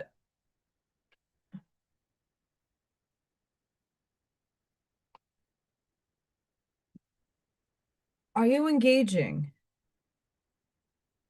When you are doing a hobby, when you're going to the library or you're going to an event, what kind of people are there?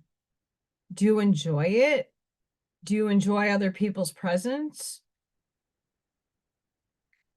I think if we more officially walked into some places and become more aware, and not to say that when you're going food shopping or going to a place that you are not on autopilot, most of us are. But if we come into a now residence and start smiling and being happy and appreciating others and being more fully in the now moment, I think a lot more people would start resonating with it and that energy will ripple out because when we're looking for our tribe, it's not just one tribe that we belong to. We belong to a plethora of different things. I like to go shooting. I like pew pews. I like artwork. I like hockey. Just take those things at random, right?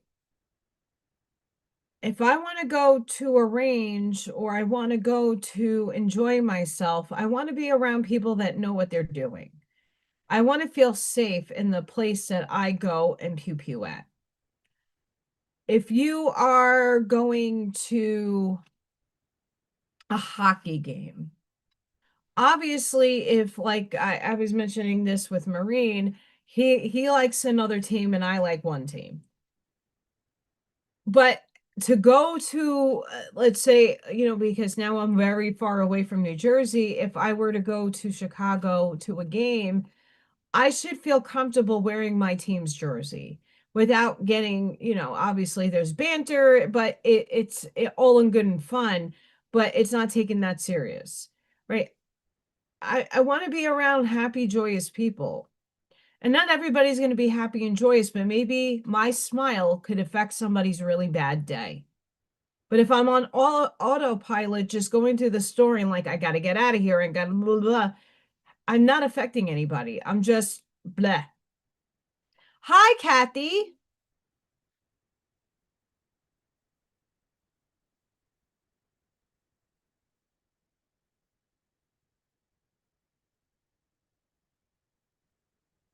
Yeah, everything is forget about, figure it outable.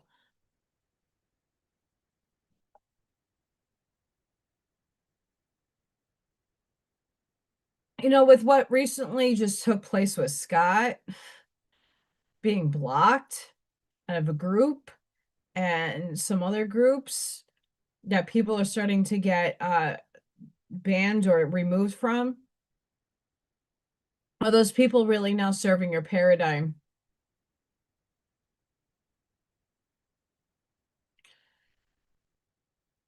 Are they standing up for their authenticity of what they speak and preach?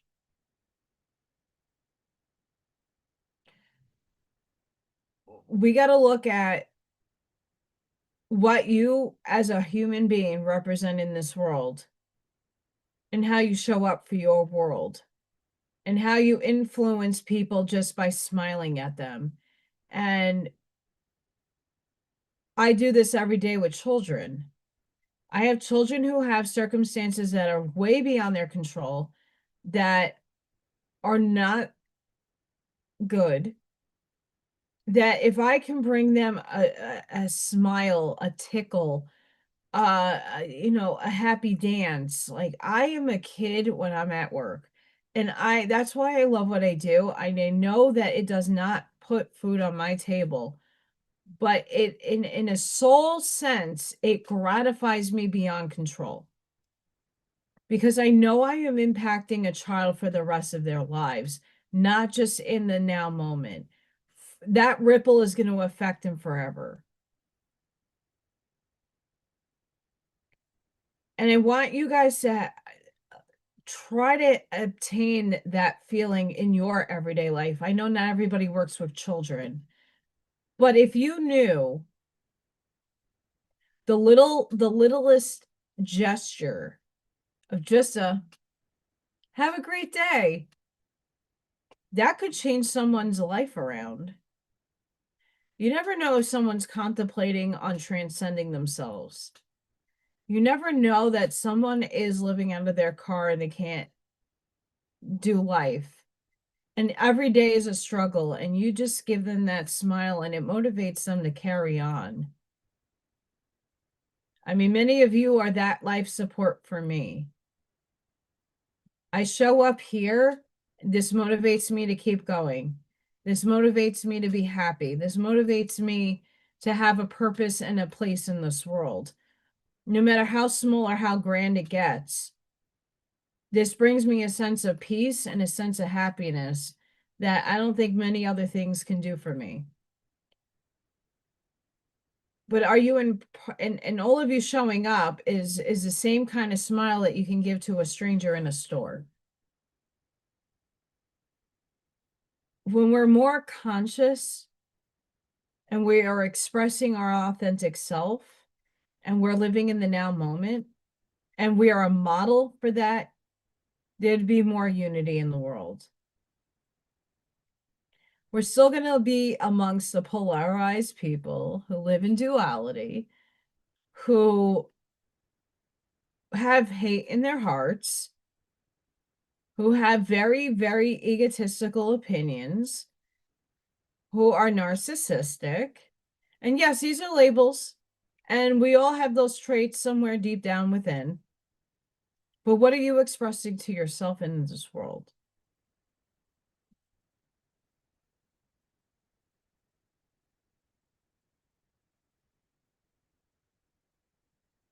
I'm going to pull from Arnie's unicorn deck. I'm so excited.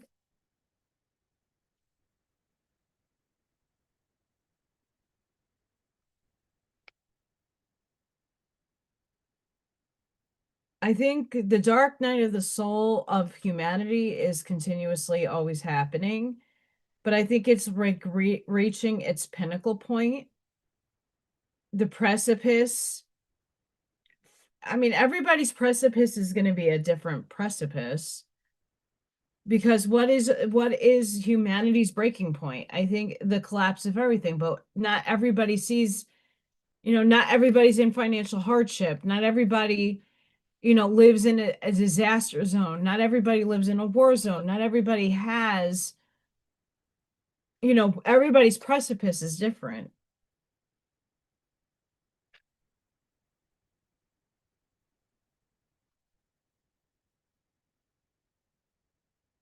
And it depends on what kind of precipice you're putting a meaning to.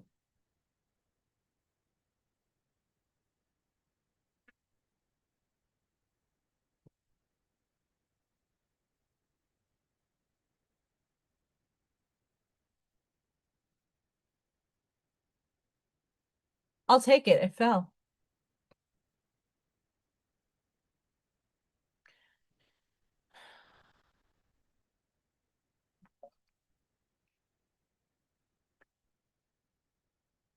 Something also that struck me, and it just hit me. What quality are you feeding into your life?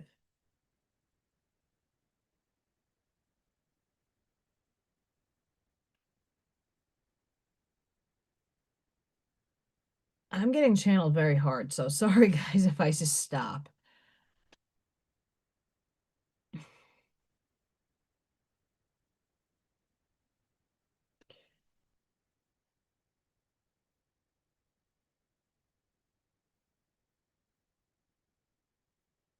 How secure are you here? How well do you know yourself? Reason why I'm asking is because Spirit is bringing to the attention that there's too many people, and I'm not saying it's you guys, but whoever does watch this ends up watching this or is trolling me.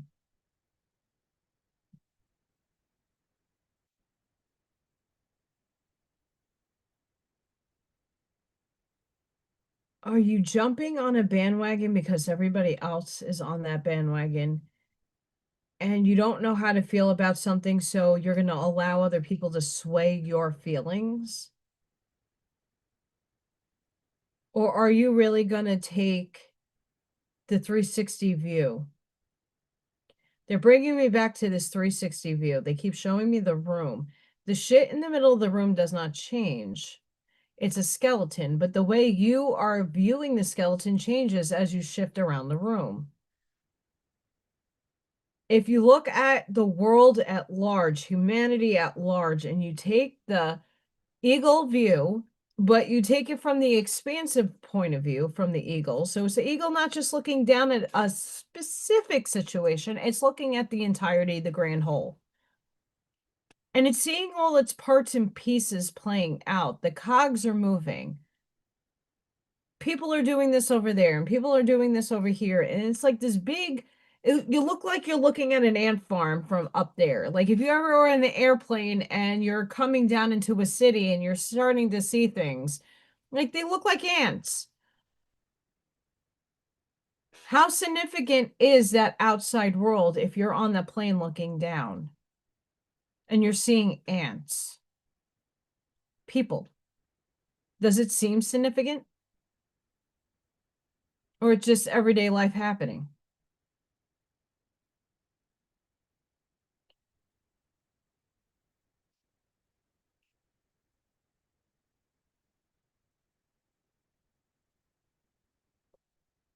Hi, Buckshot. If we looked at the expansive view, there's a lot of things in this world that would become less meaningful in terms of, are you going to worry about the guy that's down in Chicago walking down the street? Is that significant for you as much as it for the guy walking down the street trying to get home?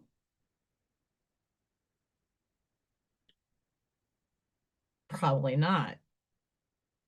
If you're in a helicopter looking at the boats going through the waterways, are you concerned about everybody on the boat, or are you just looking at the boat going down the stream?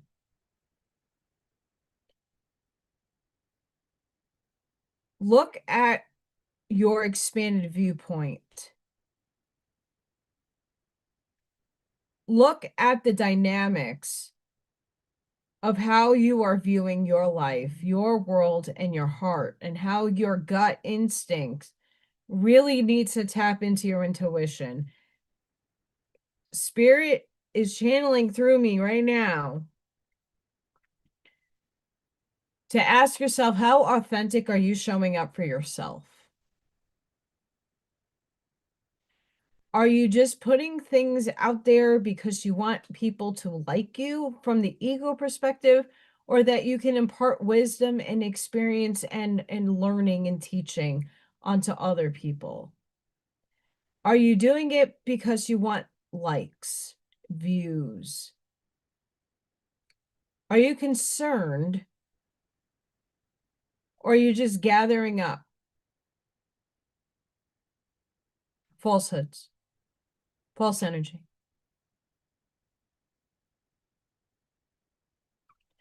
It's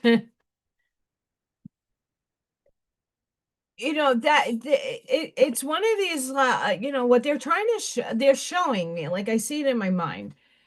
What they're showing me is that we take like humanity's issues, we compartmentalize them, but are they really affecting you personally? Yeah, some stuff is. For me, the inflation is affecting me heavy. The prices of food is still very high. The price of gas around here shifts, but it's still high. Yeah, there's certain things in my outside world that really do affect my life.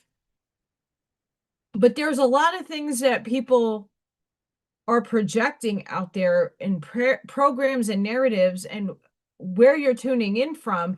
And it's not because you're not aligned with certain things. It's just that we really need to hone in on where your heart is, where it wants to be. Are you listening to your gut?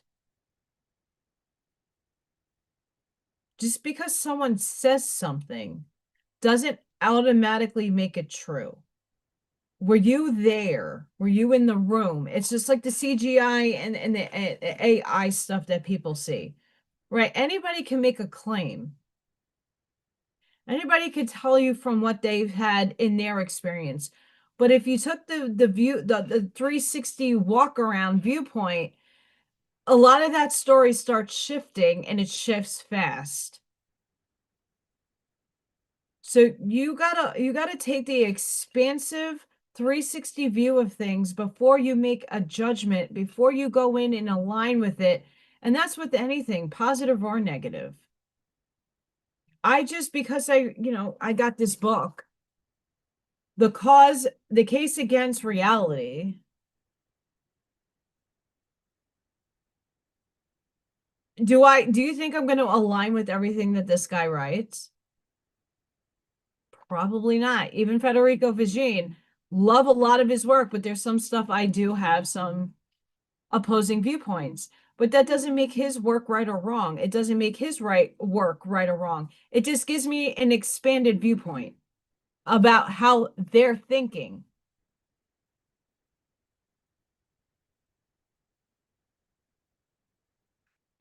Our ego keeps us to see, like, the ego is not necessarily a negative thing to have. I think ego is there for us to really, it tries to keep us safe. It's a part of us. It is us. It's our personality. It's our character. It's how we show up in this third dimensional world. But now that we're expanding, shifting, the ego death that I speak of is a third dimensional ego death, not of a higher ego. You still need it to live here. You still need your ego here because you're still playing amongst the players of the movie, the game, the Matrix. You're still playing with them. You have to have it in order to survive. But you also can take the step back and not let it overbear you, influence you, make you make decisions that aren't the best and highest for yourself because you didn't go in and check in with your gut or your heart. Your ego is like, nah. For me, that presentation that I did for that all staff thing that I did a few weeks ago, that was me stepping outside of my comfort zone and saying, fuck it, what can I lose? Nada. I got to sit and I got to be myself. I got to present myself and show a different side of myself to people that I work with that don't necessarily see what my mind thinks all the time. Are you taking risks and chances in your life? And it doesn't need to be so loud and boisterous. It can be very minimal changes. But what are you doing right now with all the energies going on is really universe is asking you to take and claim yourself, your true self, your soul self. And whatever else needs to go now. The shift for most of us is happening. It's a process, it's a stair step. I'm being initiated in the worst ways possible, and I don't like it. I'm very uncomfortable. I don't know how to navigate outside, and this is what my soul asked myself to go through, to not know how I'm going to live day to day. And I don't like survivor mode. I don't want to be in this spot anymore. I want to be able to take a breath before I put myself in an early physical grave. I'm not afraid of transcending. Powder. I mean, for those of you that just came on, somebody did some AI phenomenal work. I mean, hello.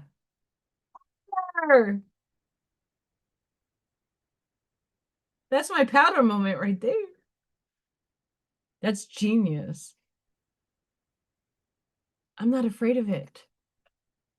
You shouldn't be either. But everybody got their things. Have fun making dinner with your hubby.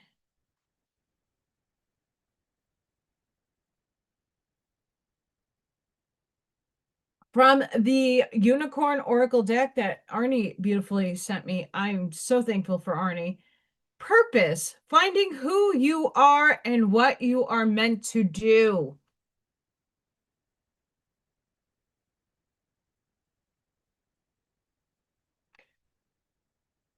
This is where a lot of us are. I'm supposed to be doing this. I know that. But it doesn't take care of the 3D necessities. But I'm doing what I love. Will it work out? Will it not work out? I don't know. Stay tuned. Intuitive. Trust in what you receive and deliver the message. I think a lot more people need to start speaking up about their experiences, about the things that they are going through. The more of us who speak out and share, even if you have some hesitation because you think other people are going to think you're crazy, fuck those people.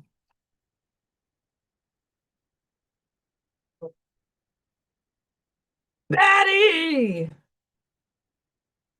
Batty says that sign holds a lot of purpose and why I always have it on.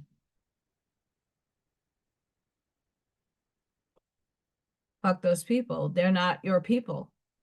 Like I said, all of us who are in resonance on the same wavelength, even though we're all bouncing up and down and we're shifting up and down, we're all in the same wave oscillation of understanding.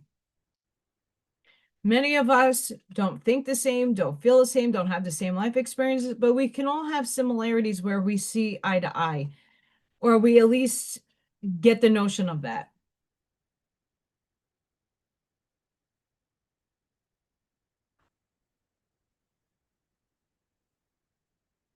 It's all about that. Creative, let your inner child out and be free.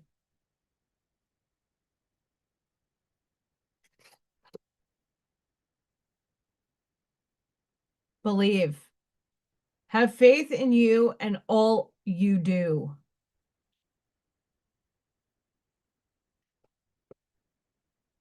Soulmates, a love shared by common souls, a unique connection.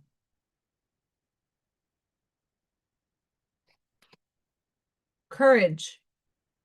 True strength is trusting what comes from within. And if more of us speak our truth, even though that truth might not resonate with everybody, doesn't matter. Get it out of you.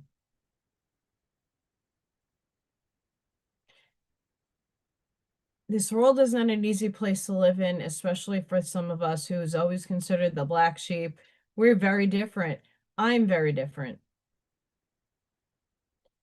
But if you could speak your truth authentically and express your story, your experience, your knowledge, your wisdom, your feelings, and you're around the people that are taking it in and respecting you for it, those are your people. That's your tribe.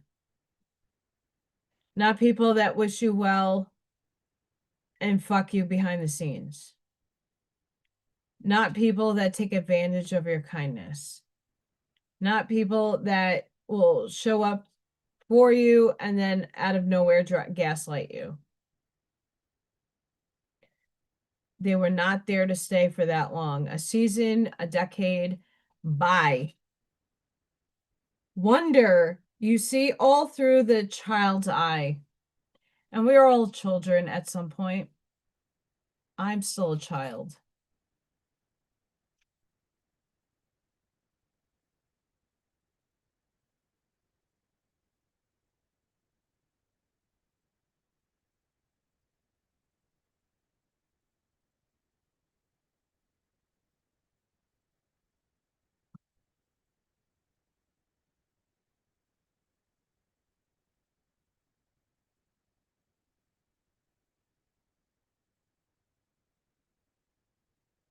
Oh, Ivy, I shall be fine, and if I find it, you will be a recipient of 2 lines of fishing line.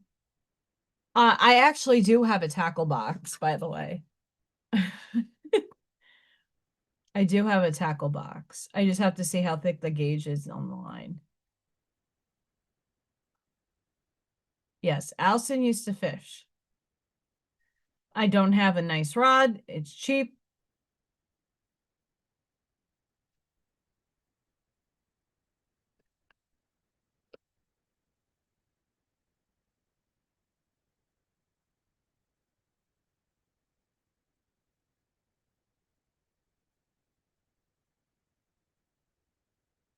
Oh boy.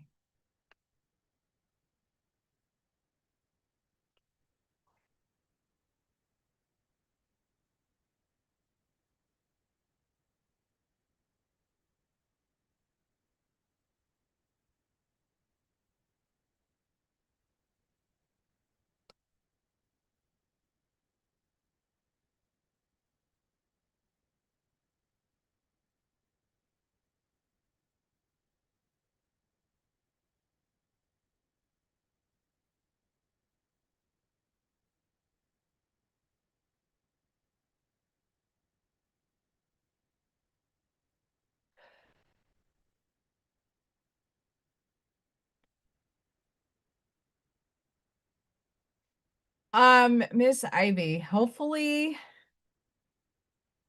I don't even know anybody that could help you out with a borrowing situation at this moment. I'm trying to ponder that as I am looking at your message.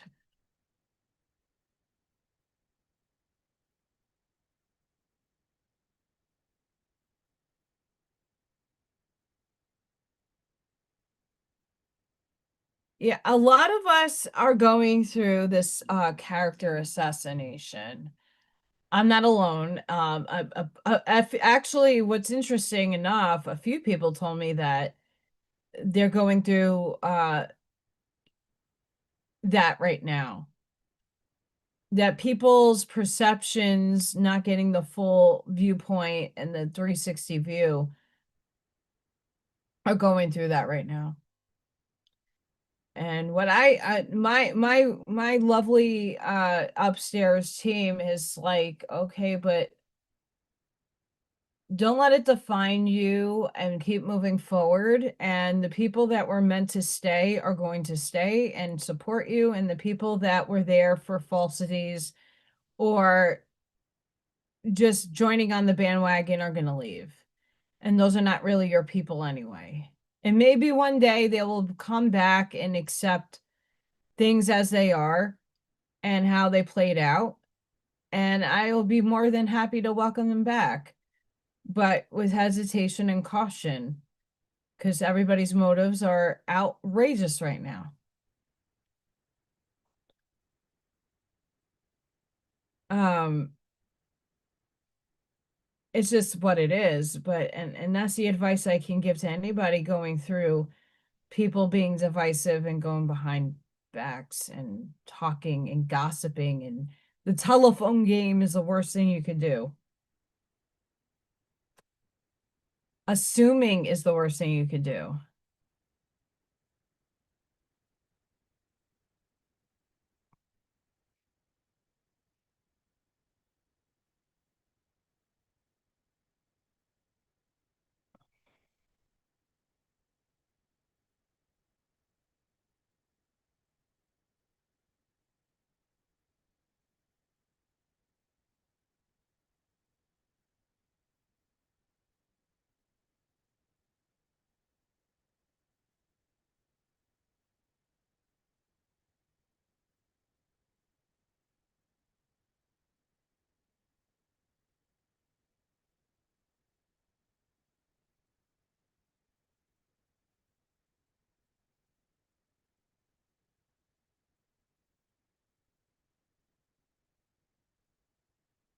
So I guess I'm looking.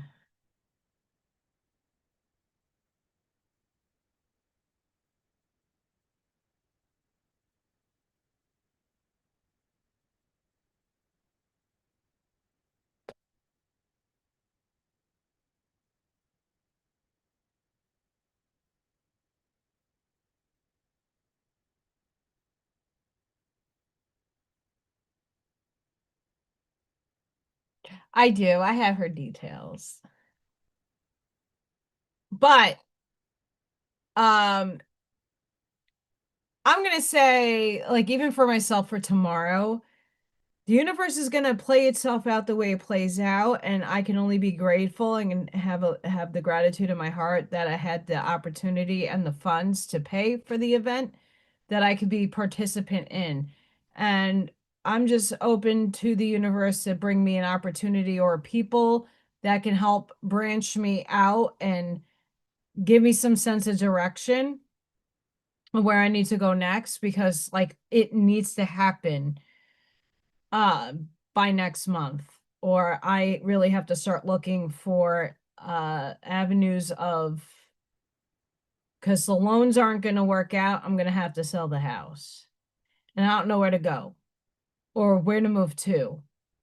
And that, excluding Marine out of my life, it's just I can't expect him to be my knight in shining armor, or anybody for that matter. I have to do it for myself, which again sucks because I can't, the doing it by myself thing is getting a little on the old side.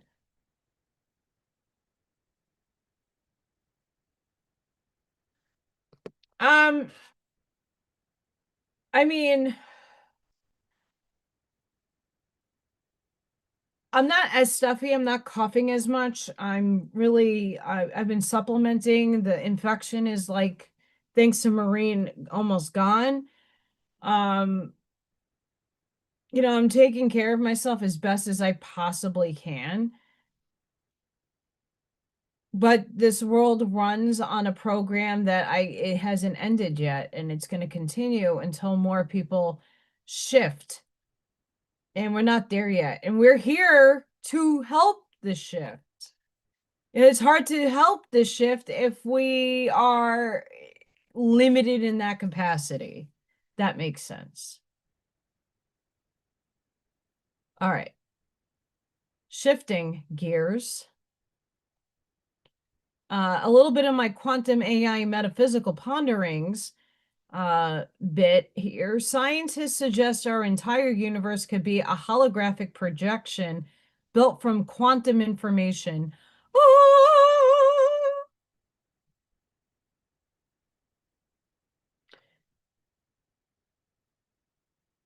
It sounds like science fiction, yet it's one of the most mind-bending theories in modern physics. The idea that universe itself might be a hologram.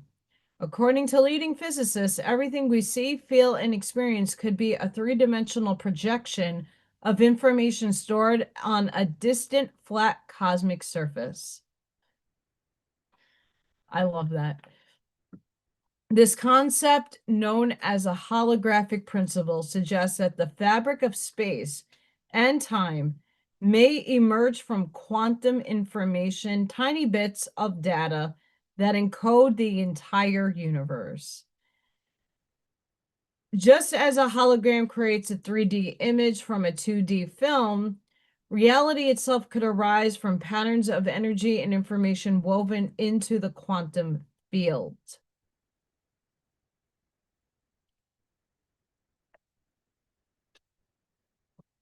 Now, if we look at Ashia Nadine's Voyager books and her work, and she talks about the CDPP,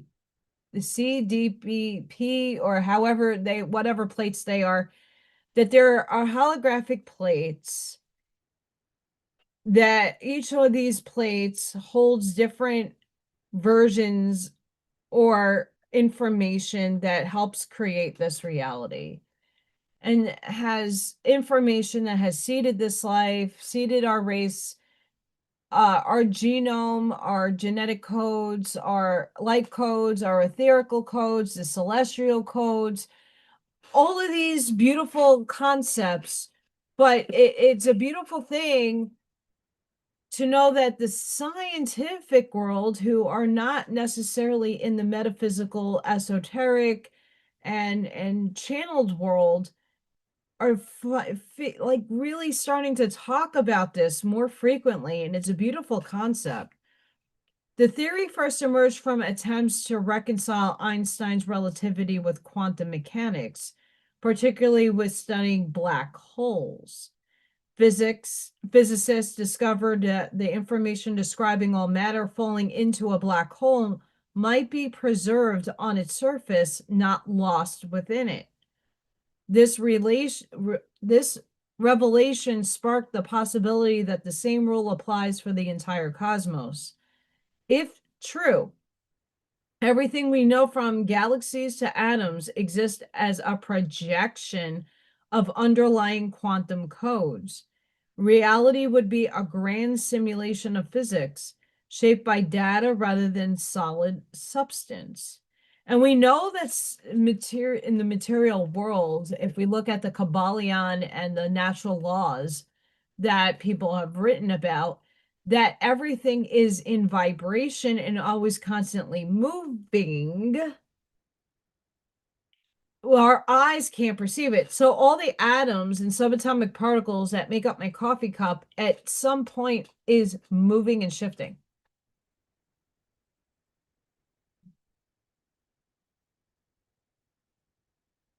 Every atom in your body right now, whether you're cognizant of it or not, is moving. Your cells in your body, the subatomic particles in your body, the neurons firing off, everything in your body is vibrating at some sense.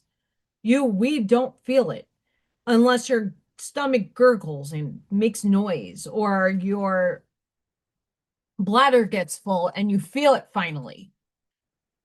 Um, we're always moving. We're in a state of moving. And we can't see subatomic particles. Can you physically see air? Some people can.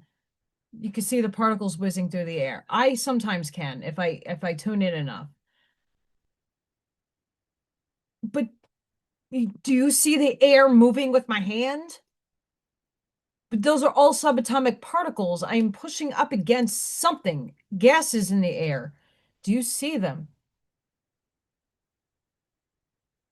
Unless I blow smoke.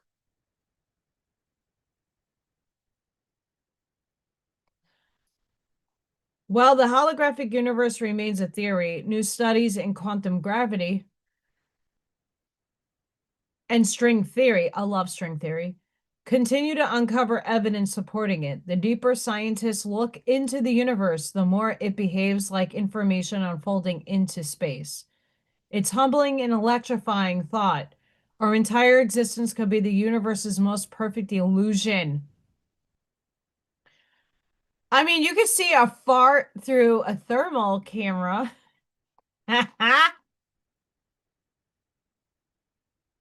You could, if and then those are the funniest videos ever because people are so like nonchalant about blowing gas. I mean, it's a natural thing, whatever. But it's interesting to know that you're vibrating right now and you're not necessarily thinking about it because you're just in the now moment. But if you really thought about all the cells moving around in your bloodstream, the blood, the plasma, the cells, your air going in and out, the functioning of your body, do you really feel it vibrating?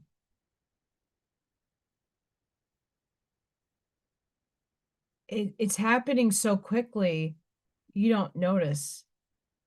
You're not in that awareness of it. Are you meant to be? But the materials that are all around you are moving. And the denser it is, the less it moves, but it does move.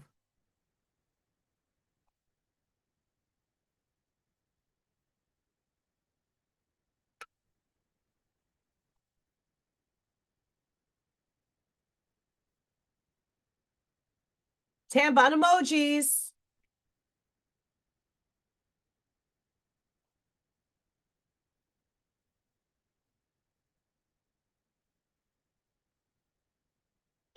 Now you can kind of see air because I'm blowing, I have sage smoke. But if we're looking at the laws of science, physics, we're moving from a classical system to a quantum system. And of course, this is only what a human brain can comprehend. There is, in every density and dimensional expression, different mathematics and different physics that we can even comprehend. Other systems, other dimensions, other spots have different types of things that make them make sense. We can only go where we can perceive. So what we perceive is what we understand to some degree.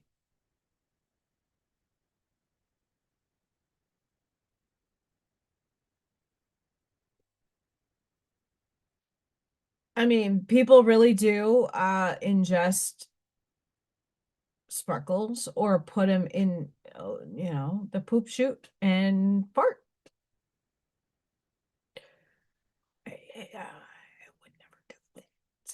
But I mean, people have.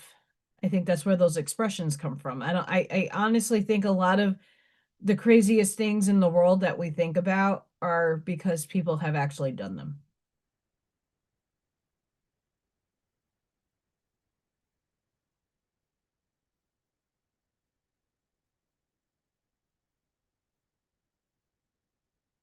Um,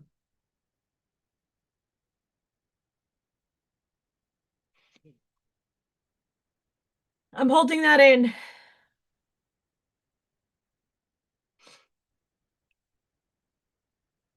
I think a lot of us are done being woken up. I think a lot of us are being initiated into heavier things, which aren't easy to reconcile with sometimes. I know I can't. It's the feeling that I'm going through right now is extremely heavy, depressing, disappointing. Uh, I will shift out of that eventually, but will I survive? I'm pushing myself every day and striving every day and living in the now moment, but the now moment doesn't now. Um, I hope to have a thought experiment happen where I can actually prove to shift into the highest of my timelines where the catalysts aren't going to put me in the hospital. Which one, I don't know.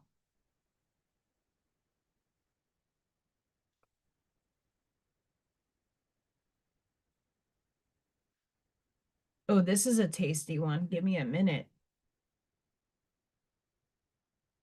Oh, this is an exciting one.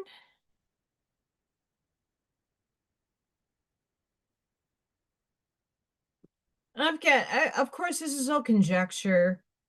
It's not an end all be all, the things that I read, but it's good to ponder these things and expand the thinking. A single photon, that's light, split into 37 quantum dimensions, unlocking hidden layers of information that could transform communication and computing forever.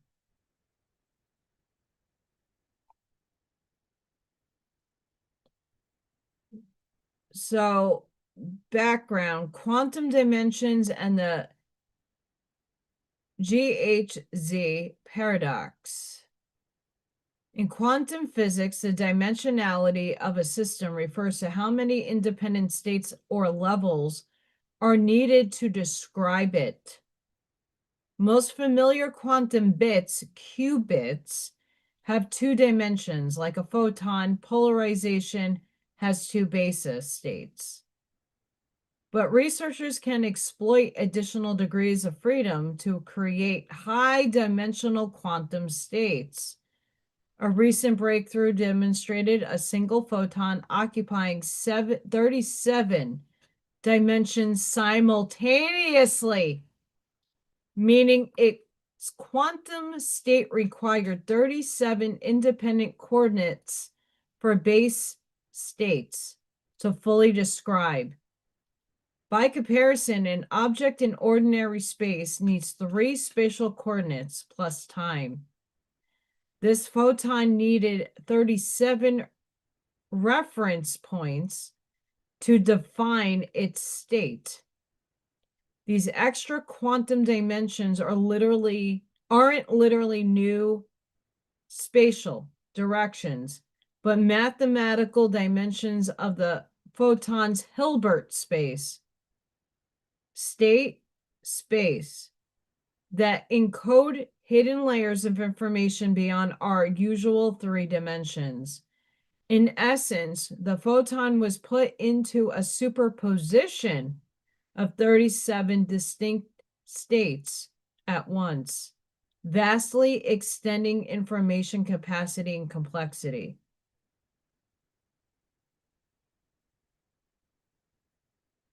That is a huge article. We're not going to read the whole entire thing.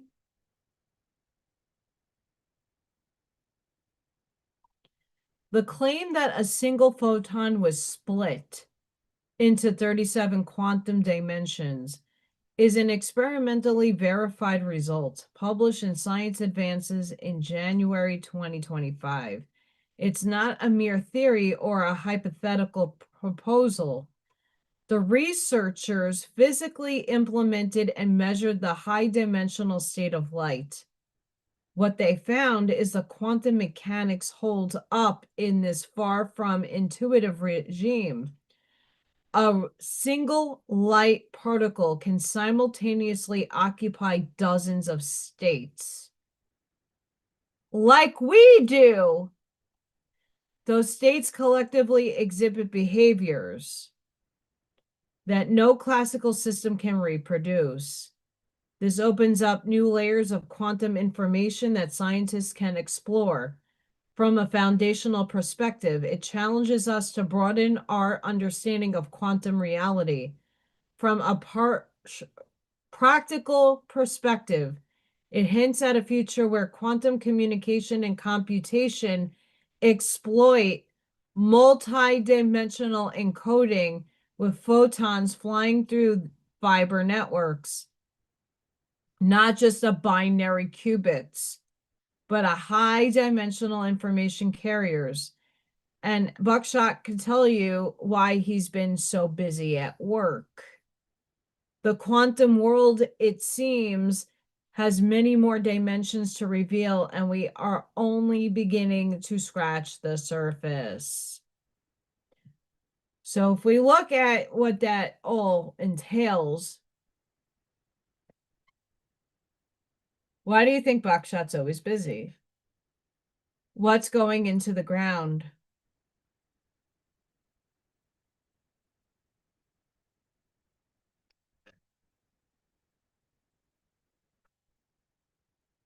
Fiber optics.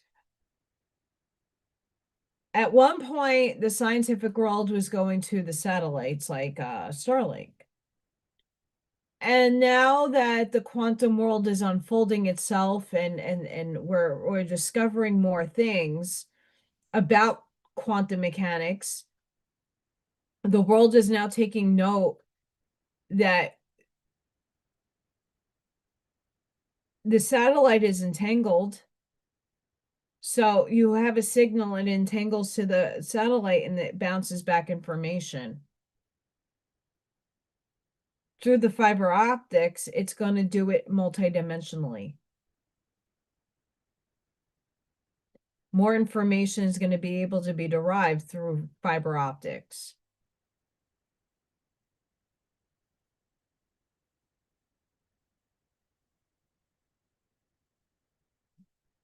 So we got to look at, when people were projecting a couple of years ago about the quantum financial system and how it's going to read your intentions, I call bullshit on that because you are the quantum computer. Where are they reading this information from? It's a good question. Are they picking it up from the collective consciousness? Is a quantum computer reaching the photonic oscillations of superpositions of reading a human being's thoughts? No, not yet. And I doubt it will anytime soon. if I wake up one, and I always had this argument for the people in that, oh my God, this is going to come out and it's going to read your intentions, so that the negative, evil, polarized people can't do their fuckery anymore. They're going to continue their fuckery. I promise you that. It's just, are you going to allow it into your paradigm is another question. When we are looking at computers, and Federico Vigin has been talking about this. I'm at that chapter now. AI cannot feel. It could look at the linguistics of models to determine how something should feel, described in verbiage, phraseology of the feeling that someone emotes when this happens, and it can put it computationally and give you an answer, but it doesn't feel the exact experience that someone's going through to know what it feels like.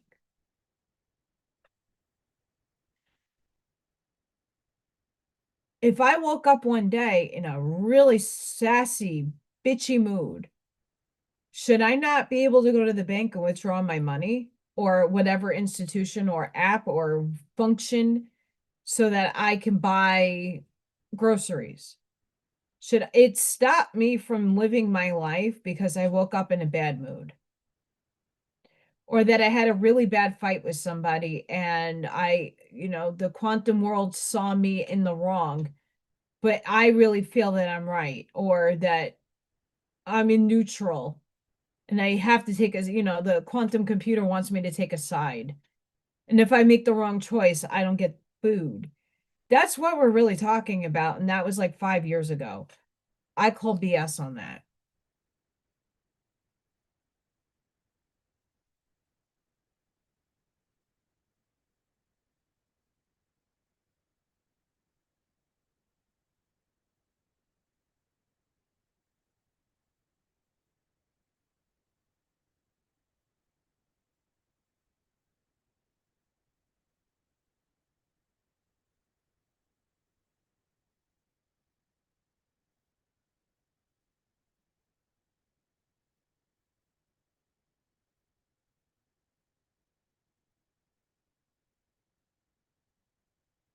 Yeah, Kathy, it's this. I always been into kind of like the sciencey stuff, but I don't know the mathematical equations. I can't computate them, like actually figure it out through mathematics. I can't do that, but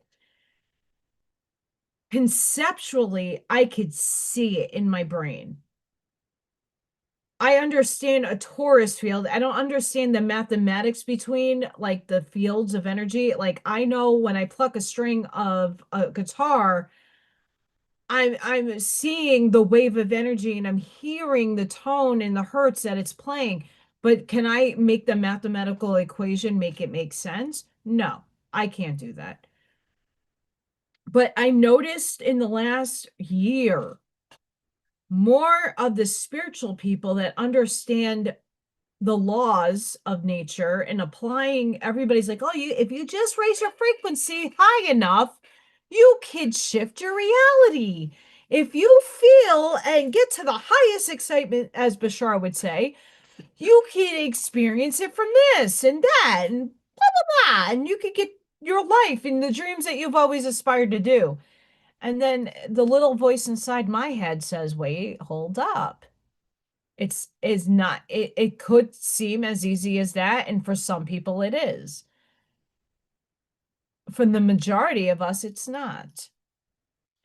Where is the hold up to that manifesting your dream life? What your ego wants and what your soul wants are two different things. And I have to fight with my own self to be in the awareness of that. As angry as I am and upset with myself as I am, and how defeated I feel about, just I keep pushing every day and keep doing, and I keep losing and I keep falling into bedlam of hell and chaos. My soul had a contract for this experience. Now I'm kicking myself in the ass for it.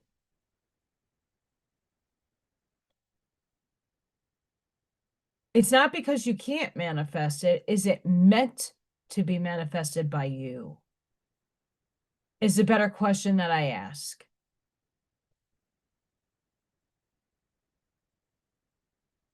Many things are predetermined in our lives, that certain things are going to happen regardless of where you shift your shit to.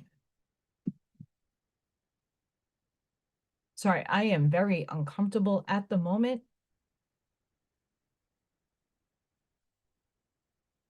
Better. Um,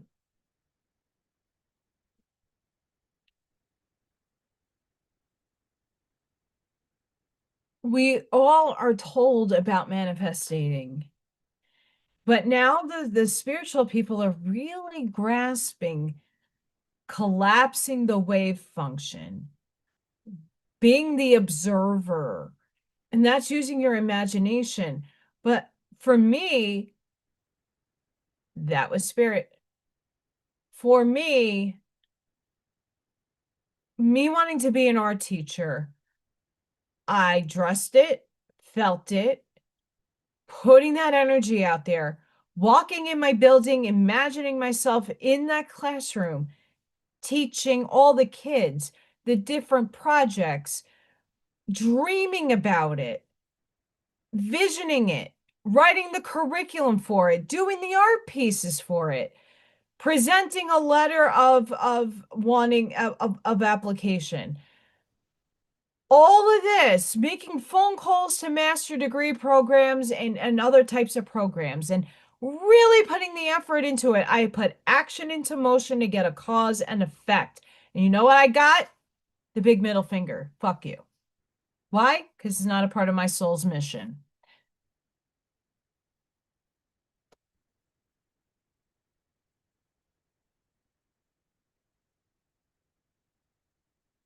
That's awesome, Kathy.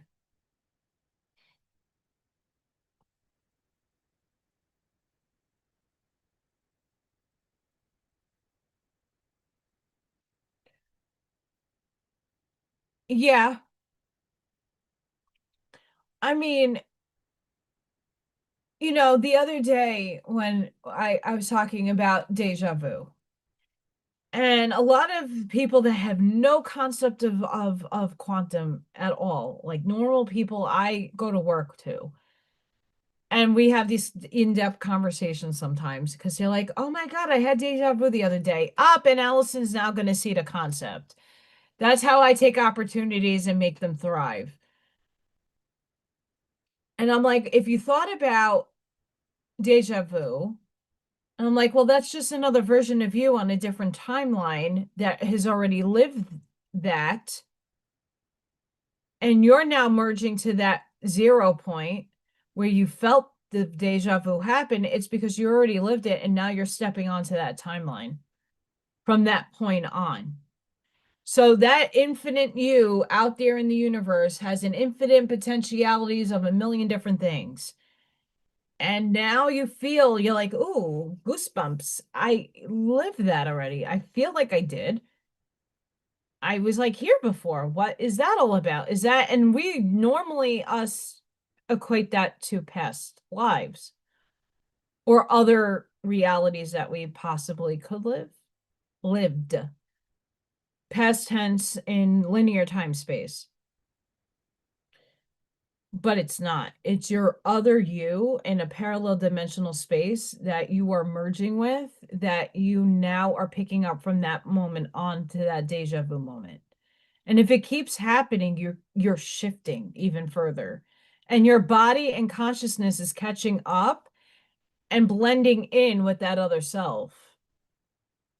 So that other self and what already lived is now merging in the conscious body physically that you are in. And that's where you're getting those feelings from. Like, I already lived this already. No, your other self lived it already. And now you're on the timeline of picking that up. It's the observer effect as well. You're observing, and now you're acknowledging. And now your body's giving you the feeling.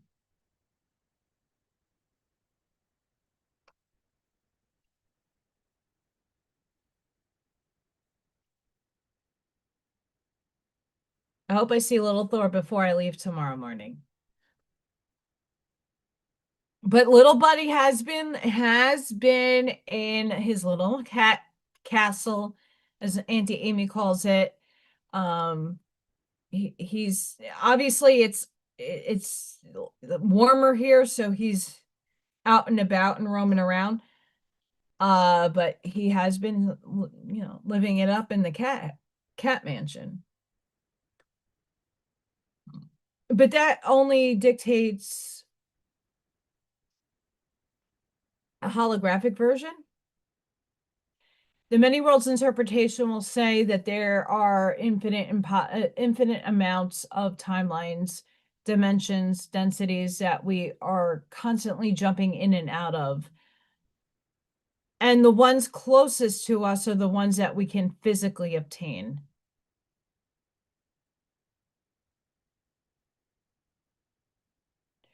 I'm over 3D. I've been over it. My soul is extraordinarily tired. Um, I just chose a very difficult life to live because I'm not coming back here as a human ever again. This is my last life as human. My soul, my oversoul chose me this aspect of my personality to be embodied. And as grateful as I am to be able to impart a lot of what they give me from up there, again, I'm not giving these entities, beings, energies, qualia, collective consciousness, the layers of other selves. I don't give it names. I will only identify as what other people can equate it to. Um, that just like that girl that was a woman that was on my chat on Tuesday, like, and I respect that. Like you got to get a place to vent. You can vent here. It's fine with me. But a lot of people take that as, whoa, we'll express differently.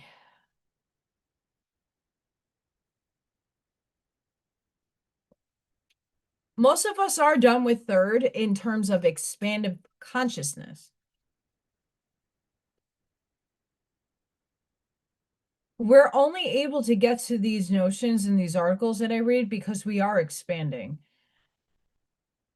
Most people are not in awareness that they are.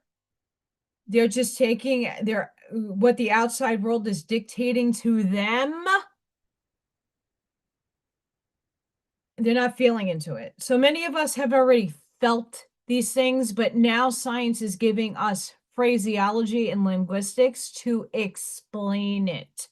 The physicists are finally, because third dimensional beings need tangible evidence, these experiments that physicists do in their labs, to prove the spiritual person right. Whereas me, in my heart, in my intuition, in my alignment, I don't need proof for what I experience and see and feel. I don't need proof. I don't need a machine or a physicist to tell me that I'm in multiple places at once. I only know this because I have experienced it embodied, but not everybody has. I can't expect someone to understand a light body and where it travels to if you haven't had that experience for yourself. But there's enough of us to say that we understand. The same thing can apply to people that say they've been abducted by aliens. And even when people do present the implants or the scarring that they never had, and then they wake up and here's a new thing, like, still there's skeptics out there. There are always going to be people out there that do that. You got to know. That's why this is like the crux of where spirit is like trying to make the earlier phase of where I was going to explain it better. You're the only one that knows you fully and embodied fully. You got to go in here and not allow outside people that give you have to take the components of what you're getting and integrate it, seed it in you, and if it starts growing, it's for you. If it dies out, not for you. But more people are still on the bandwagon of listening to other things outside of themselves instead of going within to determine their reality.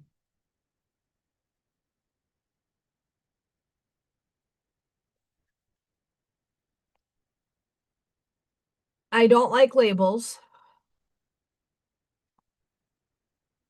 Humans label because they know not.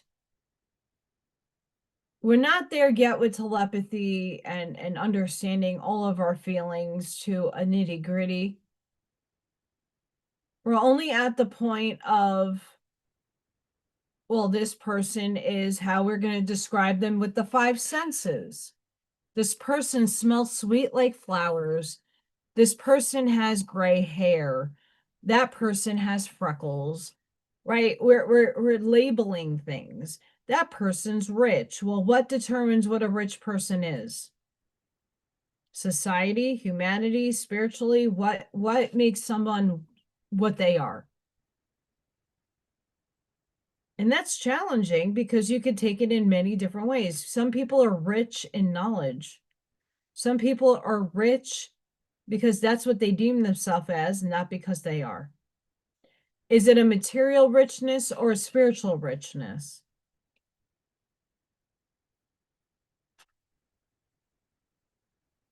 How are you defining your reality?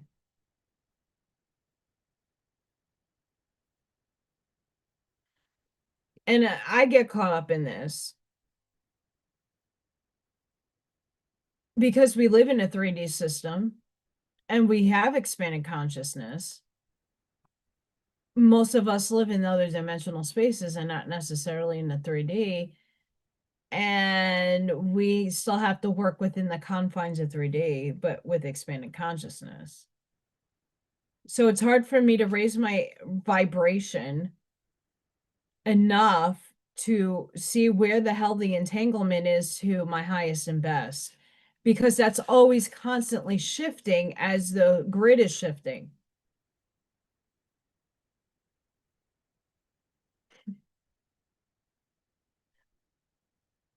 A lot of people cannot do this, by the way.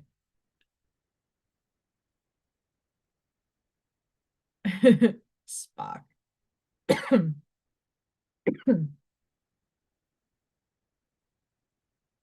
Arnie, amazing, amazing, amazing, amazing cards, by the way.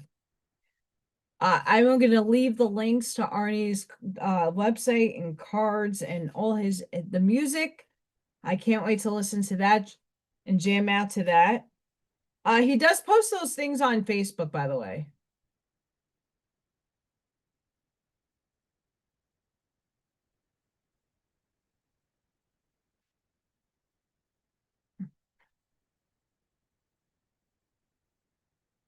You're funny, Ivy. I mean, I wear my mother. I mean, whoever does, if I ever am married one day, I would like to be at least or have that experience. Um, I already have my ring. I just have to switch it to the, and I have put it on this finger. That doesn't stop. It does detract from people making claims, but that doesn't stop some people. Thankfully, I don't attract many, so I am very blessed in that manner.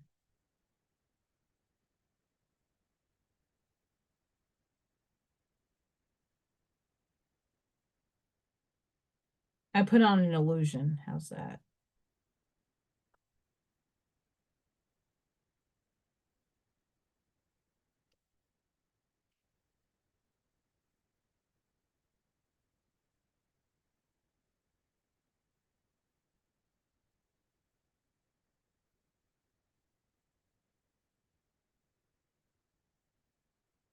What's going on, Ivy? You seem like you're having a rough day.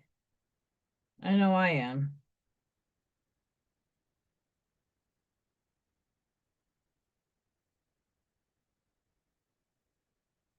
What? All right, I'm gonna do these cards and then I'm gonna share what I just said. What?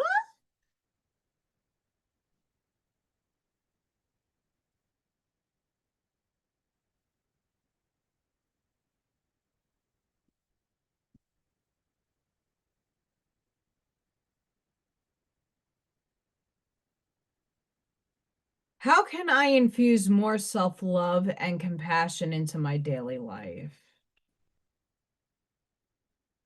If your compassion does not include yourself, it is incomplete. Buddha, choose one self-care action to do today. Set stronger boundaries. Meditate and listen to your heart. Speak to yourself with compassion. Focus on your strengths. Say no to something that isn't a soul yes. Soul, not ego. Say yes to something you are afraid of. Let go of what you cannot control. Stay far away from drama and negativity. Ask for help and allow it. Write down 3 things you are grateful for.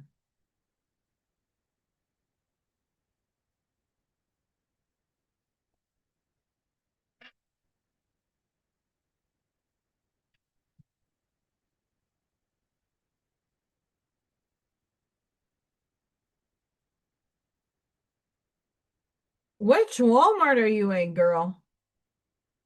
I go to Walmart over here. I don't ever run into crazy people. I mean, there are crazy people that inhabit, but I don't attract them.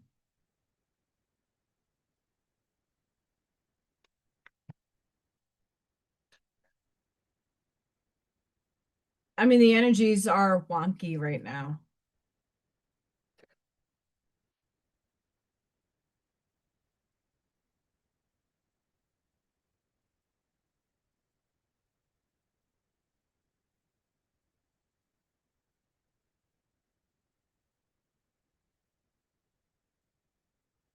What is my body telling me right now? That I need a new life. I need new teeth. Our body speaks to us through physical pain or discomfort. Our body sends messages for us to look more deeply. See the trapped emotions, that the lurking fears and beliefs that limit you. Listen to your physical body and you will be led to the source of your pain. It's time to get your healing on. Get the book Heal Your Body by Louise L. Hay from Hay House and find the answers toward which your body is guiding you.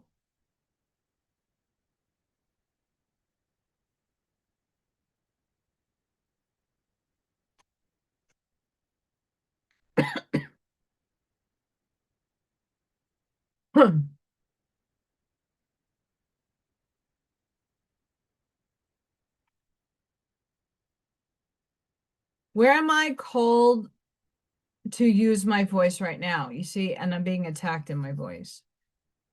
You have a soul script that was written to be spoken. Your story matters, and it's time for you to share it with the world. I said this earlier. Share your story with at least one person today. Be brave and speak your truth. Your voice will be the catalyst for healing in others. This is why I do what I do, and I'm very transparent about what I'm going through. Not to complain, not to elicit pity, but to really talk about like the everyday struggles that most of us work through and navigate through.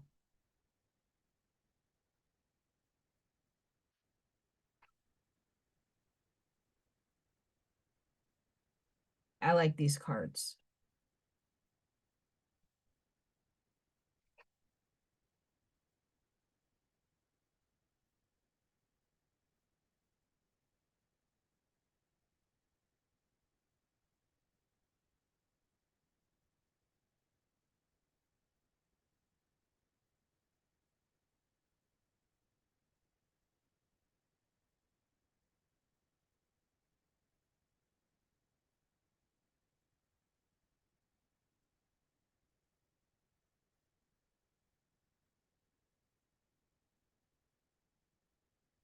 So I hope everybody's having a blessed day.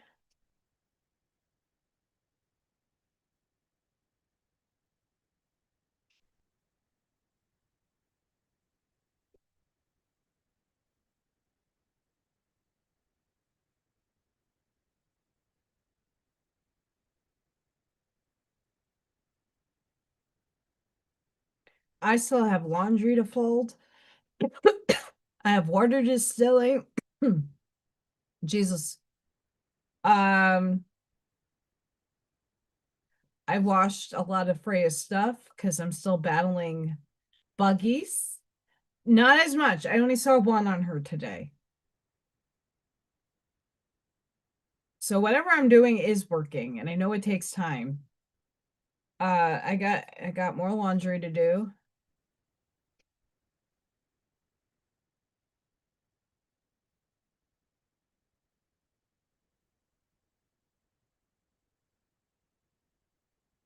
And cleaning.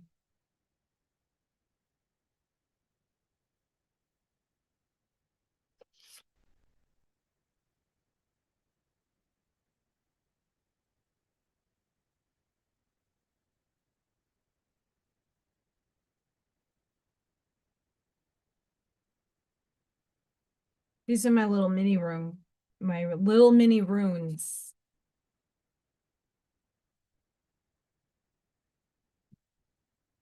Yeah, Fehu. Possessions, won or earned. Earned income. Luck, abundance, financial strength in the present or near future. I claim, affirm, and spirit guide me. Iwas, transportation may represent a horse, car, plane, boat, or other vehicle. Movement and change for the better. I claim as well.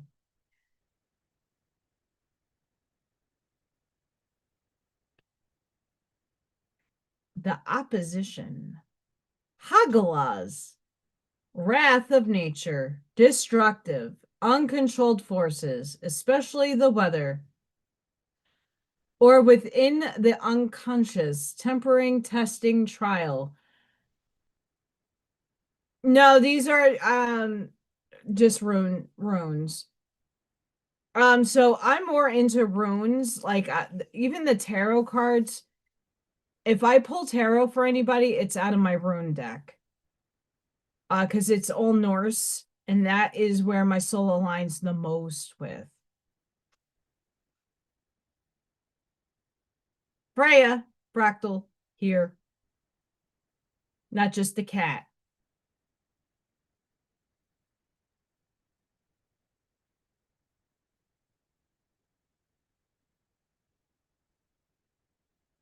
The angel numbers, I have that under there. I'm gonna get to them. Arnie does. The Saints and Angels deck. He has a bunch. He has a ton of oracle cards.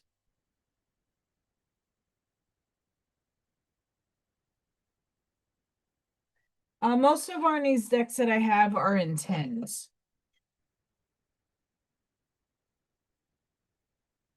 If I have room, I will bring one or two of the decks for you to see.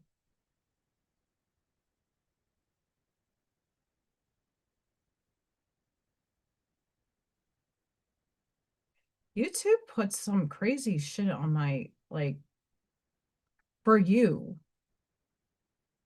What do you mean for me? I even subscribe to half of this shit that it sends me. And it's not good stuff either. Discernment.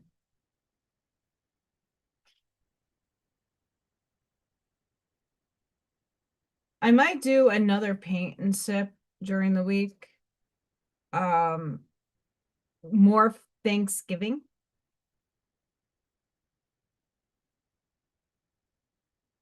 Gobble gobbles. Turkey. Sign language. Thank you to all the 9 people watching. I really appreciate all of you. Don't forget to hit the like, subscribe, spread apart, spread far.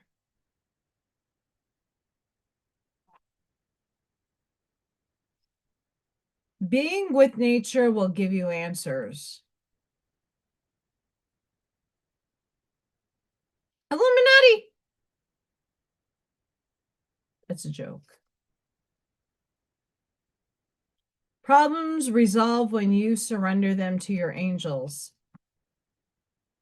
I spoke with them yesterday too.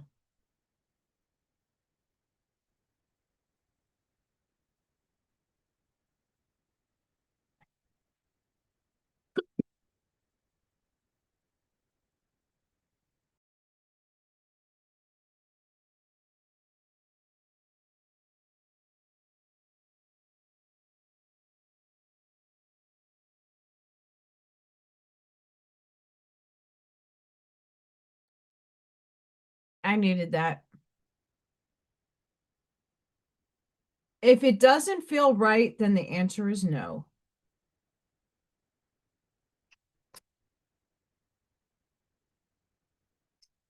Again, are you feeling it? Are you going in your heart to know what is right or wrong for you?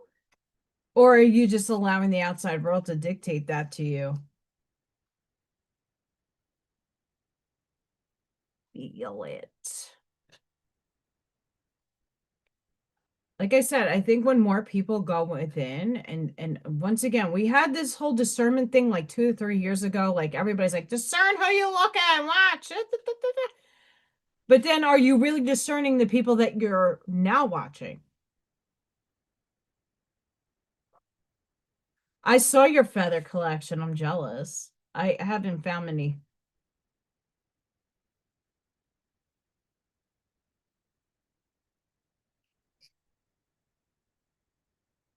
So for the article that Allison, I again, Spirit drops me some goodies, and instead of holding them back for a quantum AI and metaphysical ponderings video, we're going to read it here first. Hang on. I had the article, and then it went back to this. Finland has made wireless electricity a reality. A future where power flows freely through the air. Hi Tesla, how you doing? Engineers in Finland have achieved what once seemed impossible. Bullshit. Wireless electricity transmission over long distances without energy loss. Using a combination of high frequency magnetic fields and ultra efficient superconducting receivers, the system delivers stable power, safety, and cleanly. This could eliminate the need for power cables in homes, cities, and even electrical transport systems. Imagine drones, ships, or entire factories running purely off of wireless energy beam through the air. Finland's breakthrough is a step forward toward a future where power flows as freely as Wi-Fi, silent, invisible, and limitless. Tesla 369 is here.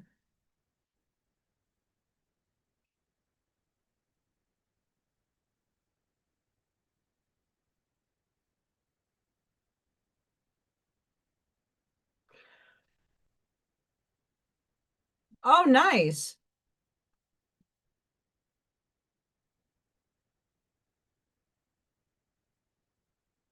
I can tell you right now what my trees tell me. Don't you damn leave, girl. We need you right now. But I need to leave. I feel like I need to leave.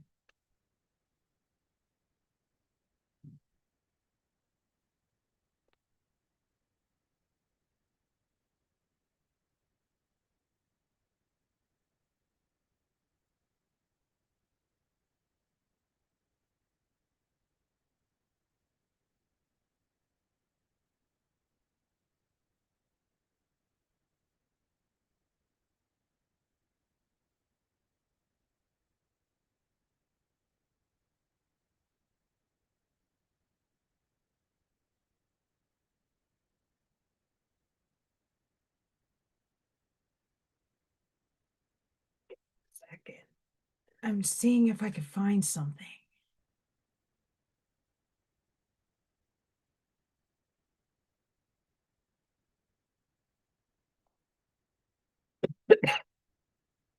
Hmm.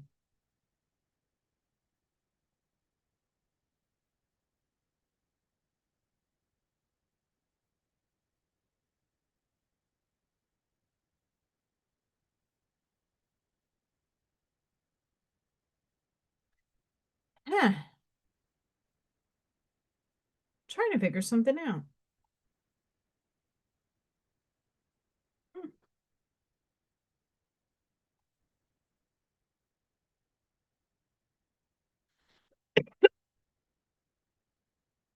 His is not letting me see something right now.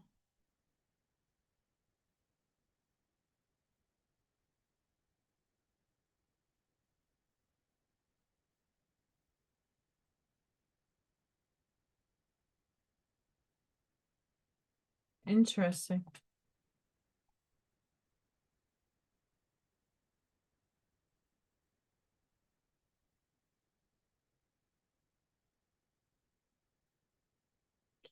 I think YouTube's algorithm is like a day and a half off. Good. I'm not gonna lie. I hate when it does that. I don't know if it's a good thing or a bad thing.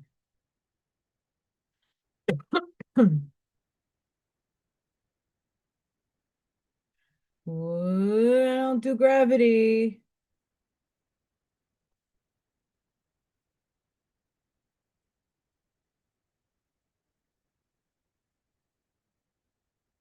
I am not going to read that, but I'm sharing it to my Facebook, so check it out.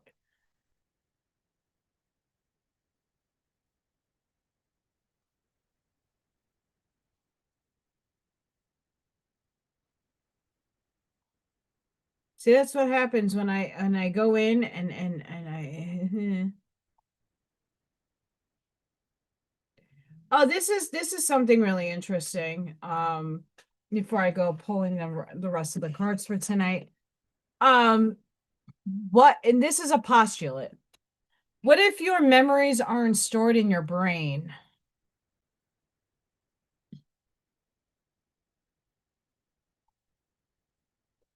Something to ponder. If your Akashic records can be read by other people,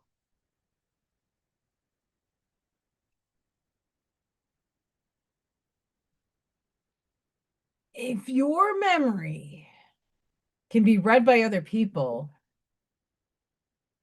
then is your memory stored in here? If you already predetermined your life, the catalyst, the people, the places, the things, and people could tap into that somehow, and they're picking up on a potentiality on a timeline that you are currently inhabiting, but maybe shift into something better later on. And if they could read that, then where is your memory stored?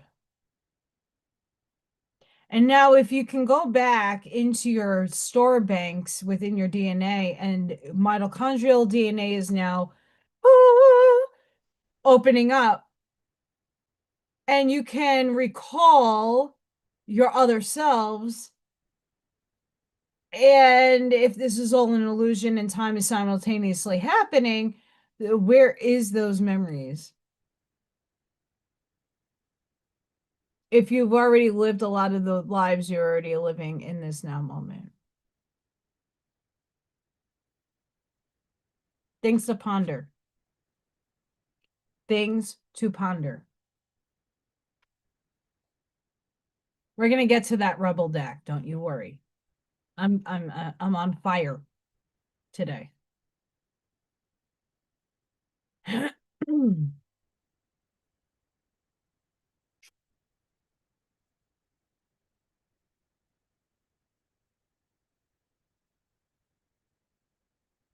Well, if anybody's out in the Northwest Indiana area, Trinity Healing Center,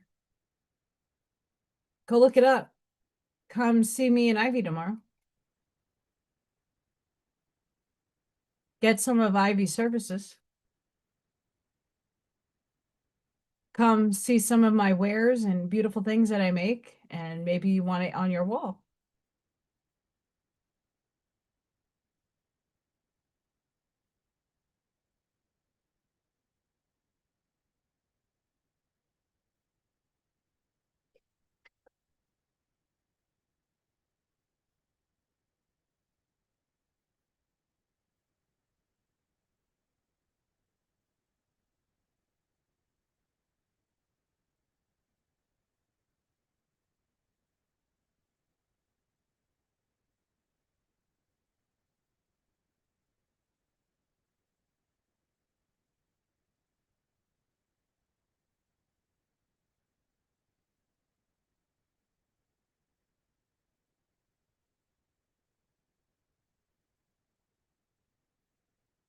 I forgot this one book is in different languages. I'm like, wait a second, that doesn't look English.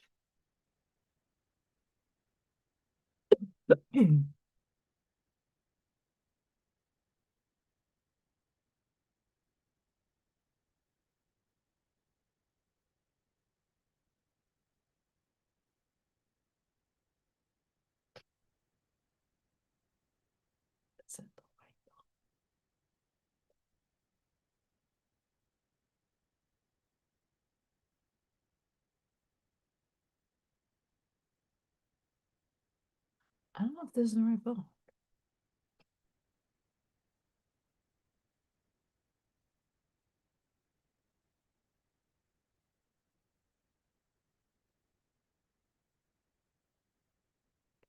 I think someone made a oopsie doodle with this dragon. This is knowledge. But the meeting on card 1 is vision. I don't know. Let's see.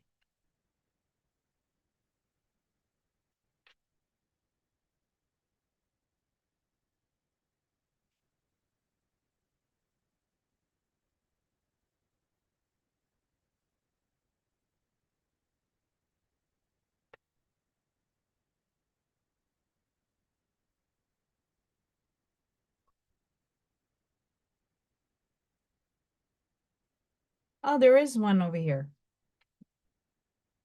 They're different. Huh. Hi. Okay. Knowledge.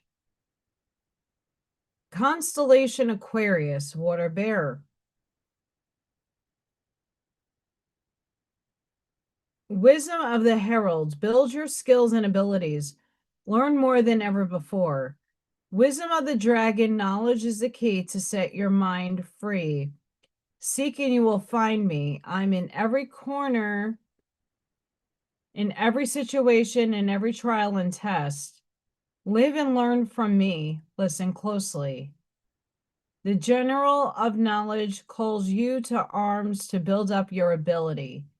Skill and endurance for retaining information. Learn all you can and be all you can. Knowledge is power. Knowledge is power.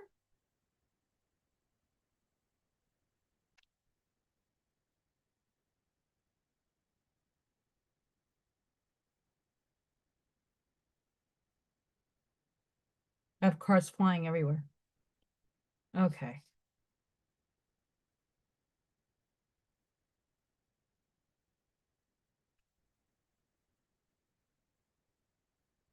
Protection, finding what's important. Constellation altar. Wisdom of the Herald, it's time to define what truly matters most in your life. Take the time to inventory and assess what really is important. Reassess, reprioritize, regroup. Perhaps it's time to change things up a bit. Ask yourself what truly matters to you the most. You are protected. You are safe. And in turn, you are a protector and a shield, guarding what and who you love most against the cold wind that might blow. Be the protector and protected as you guard against any obstacles that are facing. Seek comfort and strength in numbers. Shield up. Take an assessment of what is most important to you in life and then protect that ideal, that notion, that sense of being, that identity, that tribe at all costs. Build a solid foundation of whom you are and find solace therein. The time has come to find what's most important to you and then stand strong in your fortress, claiming your identity. You are strong, mighty, and powerful.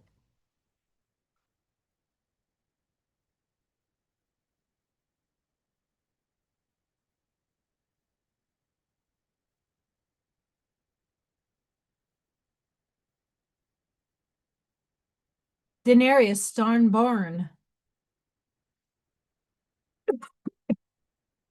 Sorry, guys, I'm coughing.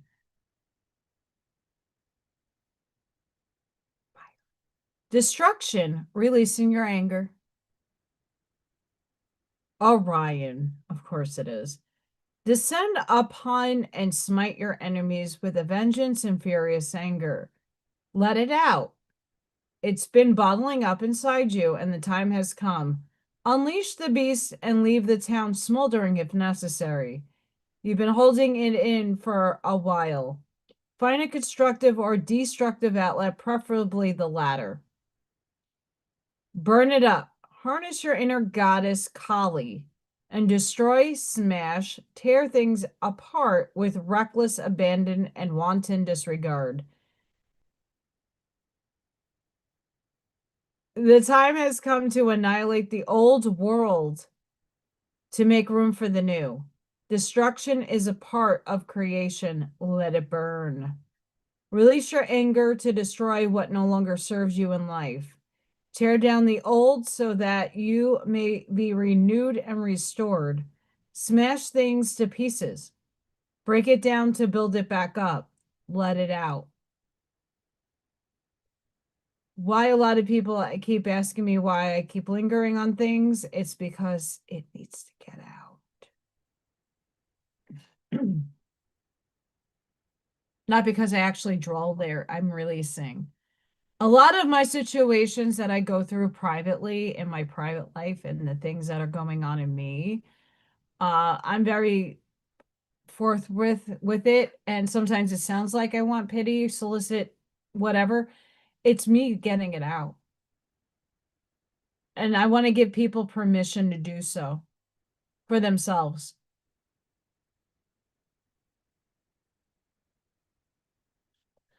Bro,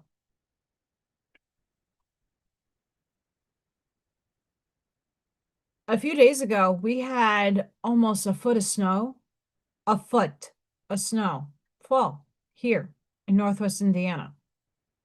Storm chasers were down the block. Tomorrow, it's going to be 67 degrees. My snow is gone already.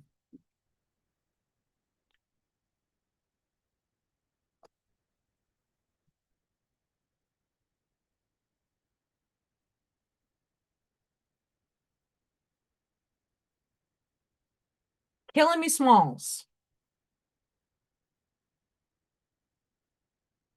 Killing me smalls.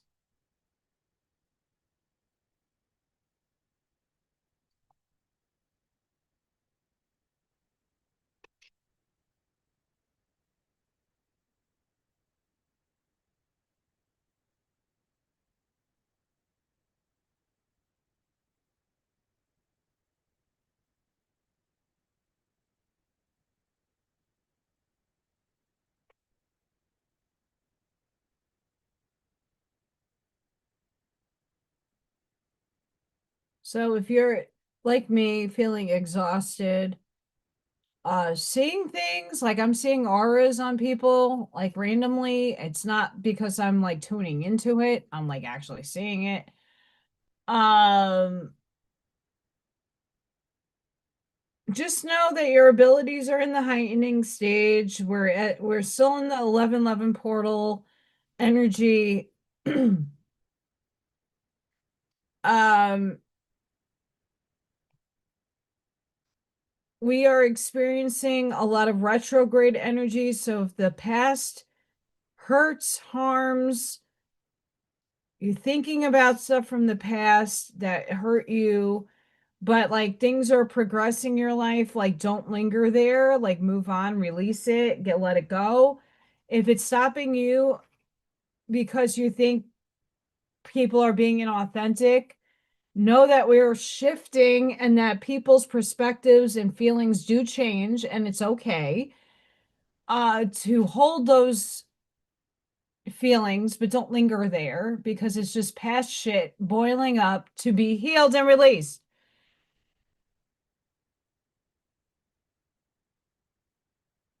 If you keep looping in those ideals, in those things, then what is it within you that needs to be healed?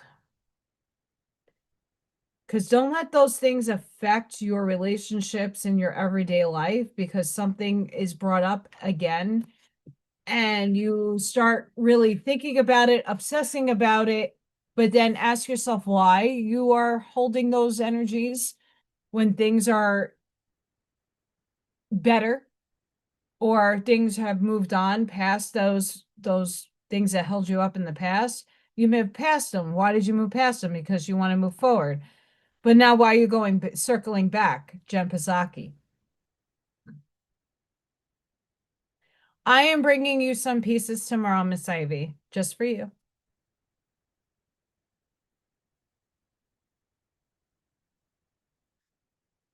As Rebel Dick will tell us, time to let go.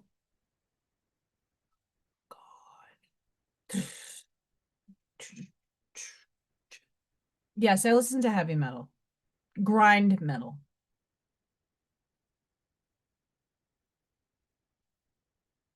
Literally just said it. Chicken! Buck buck. Chicken buck buck. Chicken, chicken, chicken, chicken, chicken, chicken, chicken, chicken, chicken. I also have Batty. Batty!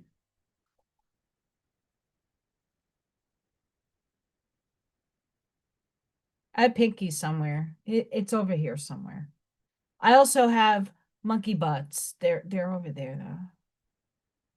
Get some fucking sleep. That's directly at my ass.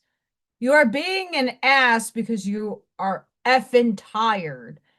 Face to pillow now. I love these cards. Please don't take these literal, or if you do, like have a good laugh about it. This is what makes some of us smile at the end of the day. I need to go hit the pillow very soon. That's why we're ending very soon. Because I need to go to sleep because tomorrow is going to be a very long day and I have a lot of heavy lifting to do. Put the effing phone down. Too much screen time is making you awkward and sad. Go talk to a live person.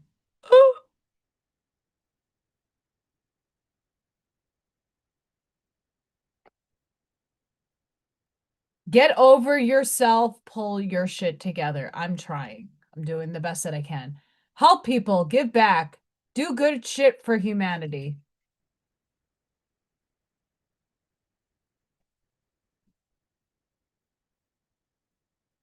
It fell. I like my Rebel deck. It's funny, especially when it tells you to eat tacos. I cannot afford to eat tacos, but one day when I can afford to eat tacos, I will get myself some Taco Depot. It's my favorite spot. I've been craving quesadillas lately. I don't know about anybody else, but I love quesadillas. This is from Arnie's collection. This is the Angel Numbers Oracle deck.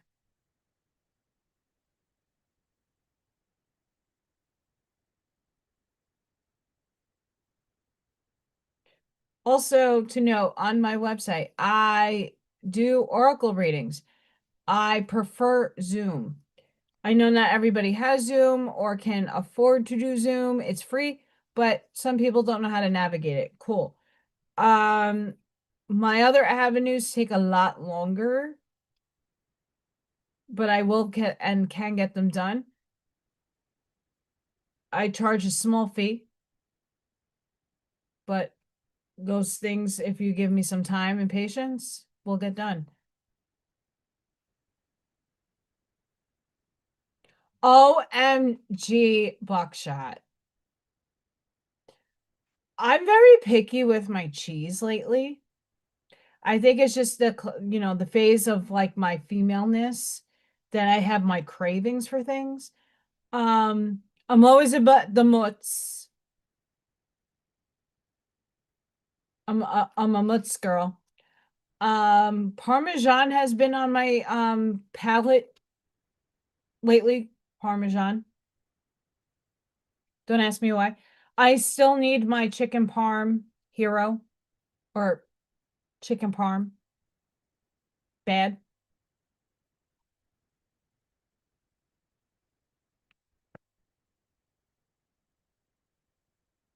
I've been craving a big sec, but we don't got bodegas over here. I'm sure there is corner stores. I do see them, but they're not like New York corner stores.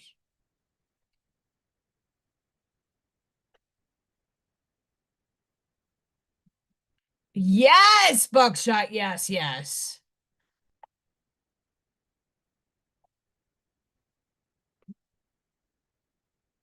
Ooh, those four cheese. Fire. Yes. Buckshot, you're talking Allison language right now. I love it. Or your language. It doesn't matter. Like it's good shit. Angel number 444. What you have been preparing for is finally coming to fruition. The angels are with you. Look for signs all around as the angels are giving you messages. Anybody seeing anything behind me, let me know because these are little elusive assholes. Yes, and I call them assholes.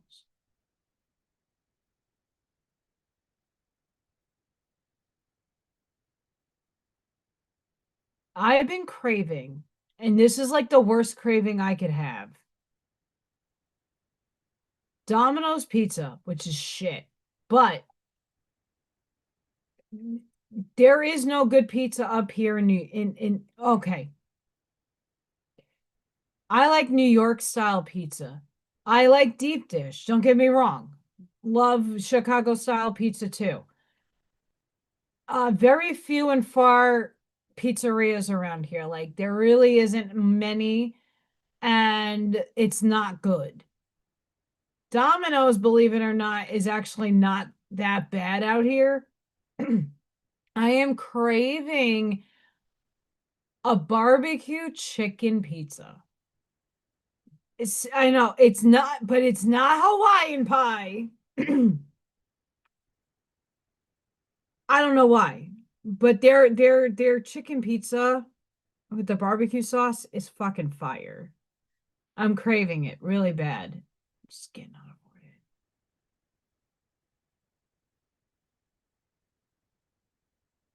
Oh, I love mozz on a quesadilla. You have no idea.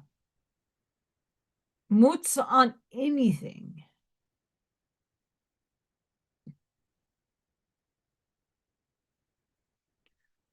OMG. Mozzarella on anything. I'm a mozz fan. Um, it's so delish.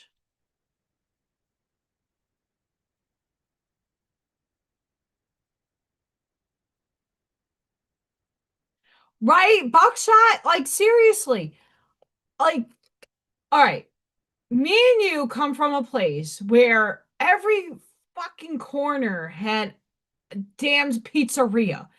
And they were all like Lee's Tavern, Spumoni Gardens, like Goodfellas, um, Brothers, Porridge Manab, fucking fire. The Ninos. those right there, when I mentioned like the best pizza ever, and they all taste different, but they're all really damn good. Okay, you come out to this side of the country, it's like everything here is Chicago, like Patillos and Mastacholi. It's fucking penny vodka sauce. Anywho,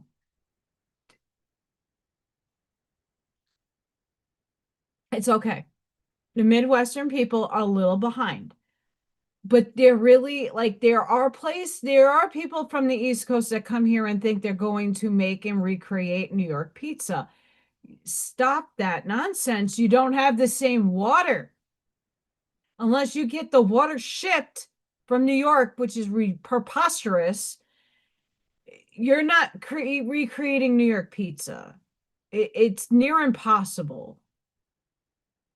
So the Domino's that's over here that gets their shit shipped out, their dough and everything shipped out, and all they're doing is like unfreezing it and making it make sense. It tastes way better out here. I mean, you can't compare New York pizza. I'm sorry, you can't. But like, believe it or not, the Domino's in is not bad around here. For like pizza from someone that came from the pizza land, and knows good pizza. Like the Domino's pizza is not terrible. I mean, it depends where you get it, what store you get it from, but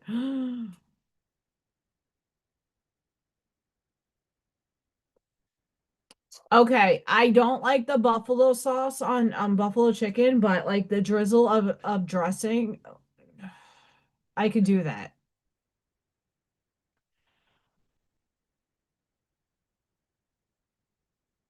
It's it boggles my mind.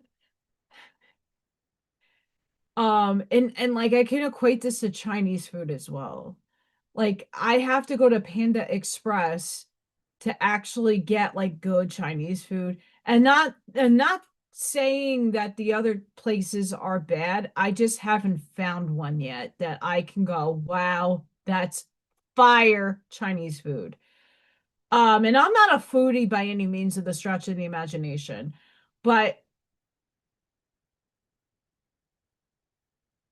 when it comes to Italian food,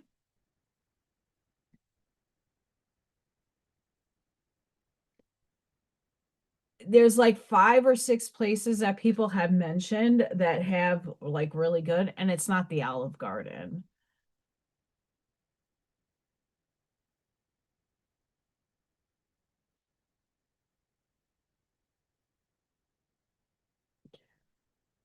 I mean, like, so like literally around the corner from my house is a Little Caesars.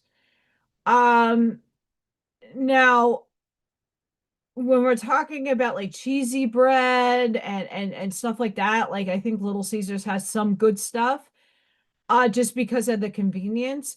But like I like to eat fresh.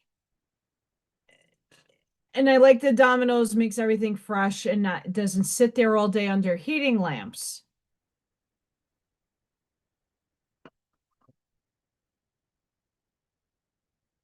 El Sunray, you're absolutely correct. Like I've had lobster rolls in Cape Cod. One of my friends, I went to their military ball in Cape Cod, Massachusetts. And being that it's East Coast and like a little further up on the East Coast, like lobster out there tastes way fucking different than it does from Alaska. And that's not bash in Alaska. But for whatever it is, food does get its soul and taste and feel where it's made.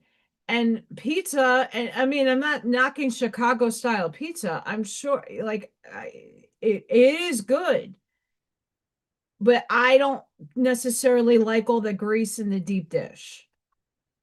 It's a little too doughy for me. I like crisp. I like a little chew to it, and I like flavor.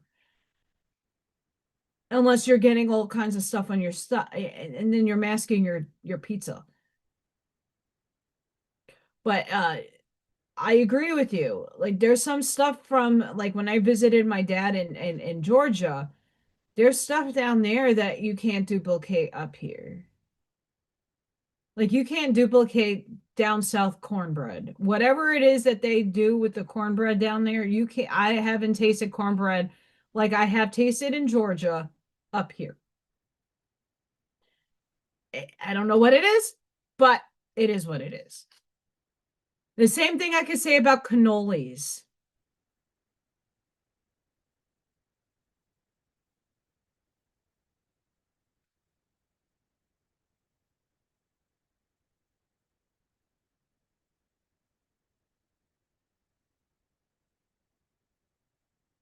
Oh my goodness, Ivy.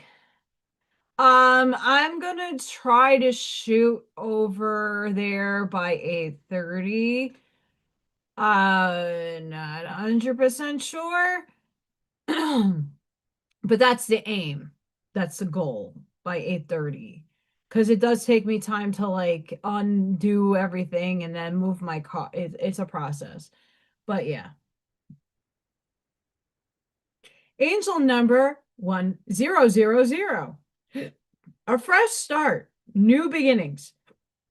Excuse me. One with the universe, you are the creator and manifester of your own destiny. Truth. But I co-created it with people and I can't be doing it alone my whole life.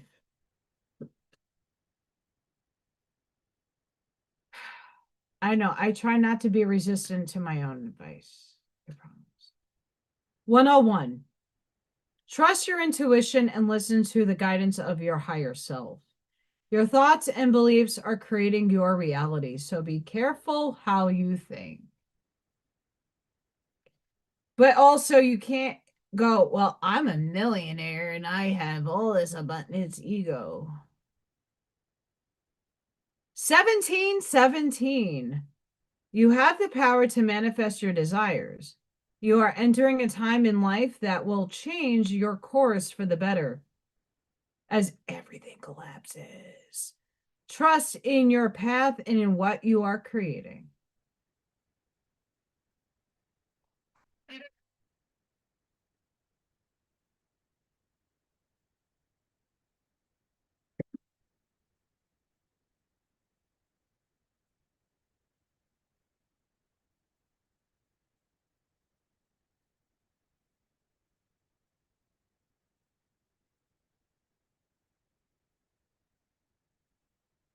Tomorrow's event starts at 10 o'clock. And if anybody that is watching or will watch this is interested in the area, it's in Highland, Indiana, off of 41, 45th Street. It's a pleasantly cute little place. It's not that small, but it's very mystical and magical. I do my gong baths there. I did not do the starseed meditation. I woke up like with that annoying cough, but it was way worse. And I don't like going to meditations where I'm gonna keep everybody from going deep. Because I'm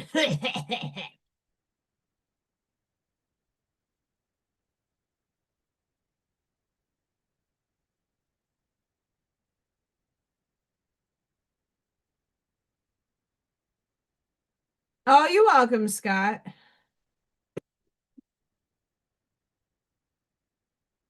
I'm almost done. Ewas, Tree U. And we had this card on the smaller deck. This rune is associated with endings. But with any ending, there is always a new beginning. Something in your life is fading away, but is being replaced by something stronger and more relevant. I damn hope so. I'm over it. The card is linked to the symbol of a U, tree, known for its strength, endurance, incredible longevity, and ability to regenerate from within its own trunk. If you draw this card, you need to allow aspects of your life and yourself, your assumptions, to fade away naturally. Be patient. I hate that fucking word. Just let them go and allow new life to take root. While ending and death is a dominant theme here, this card is about endurance and dependability and the excitement and possibilities of rebirth. You are transforming from the inside out and should not fight this process or try to breathe life into what is dying within you. You are entering a phase of renewal, strength, vitality, and personal power. Doing my best.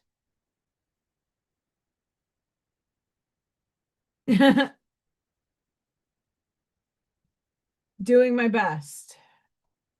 And I know all of you are doing your best as well. I am not alone on this insanity ride of chaos and mayhem.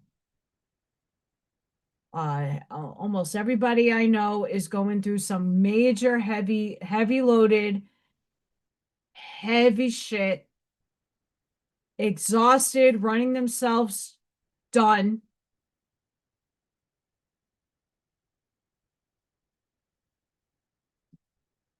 And it's like, all right already. Hi, Eclectic.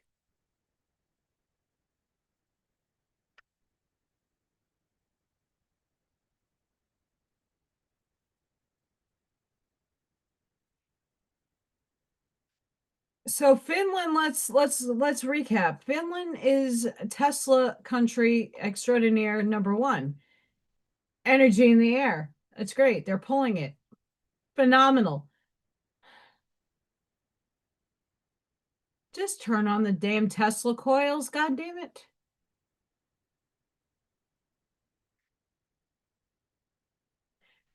Free energy. I don't think anything energetically is ever going to be free. There's always going to be a tax or something that's going to be paid so that the machines that are broadcasting that signal and pulling the electric out of the air can actually function and run. You know, just saying.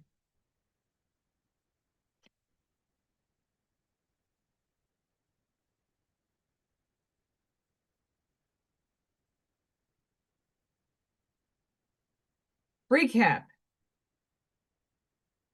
Go within and discern. I channeled earlier. Yesterday was profound. Reading the the appendix of the Curtis books. Go within. Just because things feel and sound so pretty and so harmonious to your ears doesn't make it so. You're seeing a really big shift in the paradigm, and that shift isn't pleasant.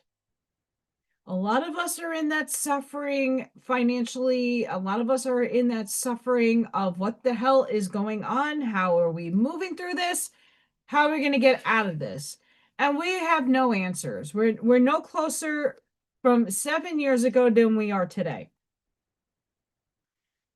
Um, sure, there's a couple of things that are looking pretty, like Christmas lights.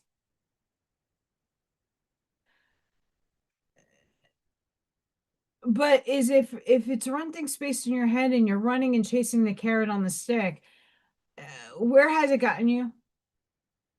Because you know where it has gotten me? Nowhere.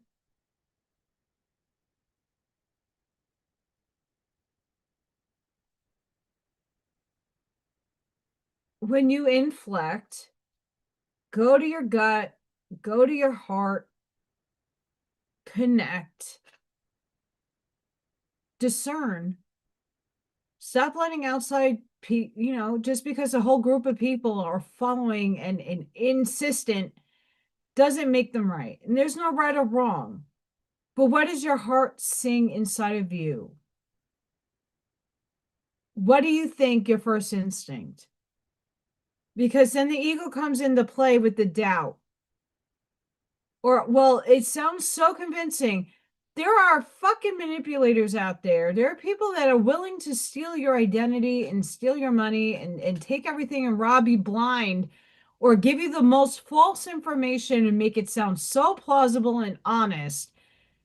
There are a lot of people out there that do this. And if you're not tapping into their energy field and you're not listening close enough to their words and patterning,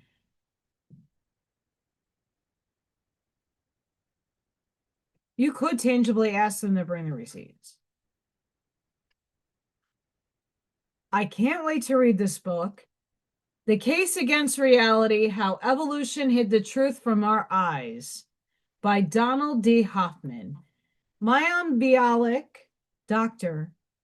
Mr. Amy Farrah Fowler from The Big Bang Theory, Miss Blossom herself, has a podcast. I'm not the biggest fan of her, but she had this guy on and he really spoke a lot of good shit. So I had a leftover couple of dollars on a gift card that I used to buy this. I can't wait to read it. And the last card of the night.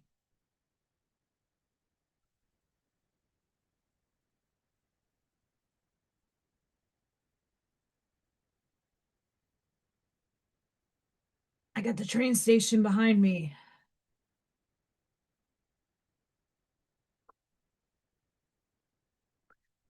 Ground your energy. I'm starting to see auras without focusing in on it. Like I'm not thinking about it, but I'm like looking at somebody and then I'm starting to see it.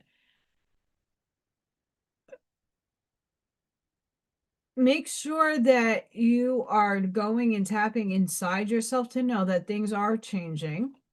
Your abilities are heightening. Retrograde energy is here. So don't, if something is repeatedly in your mind, ask why. How do I release this? Is it a feeling that I need to acknowledge and let go? Is what's going on?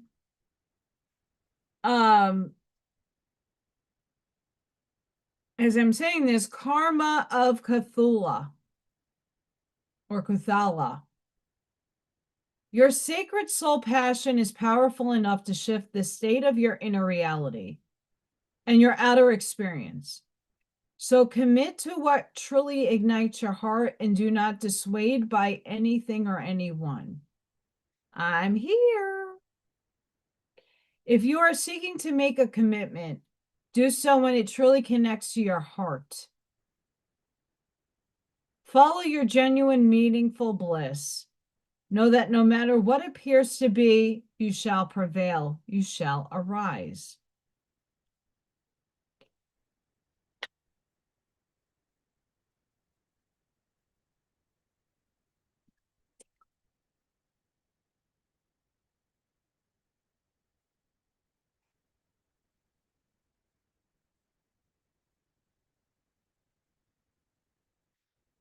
It's odd that I got this card. And with the theme of today's show, how true this speaks of the energies that I was pulling in tonight. You can only know from your feelings and experiences only. If you're not tapping into your heart, if you're not tapping into your soul, if you're not reading intention, and you got the biases in your heart, you got to really redirect and reflect.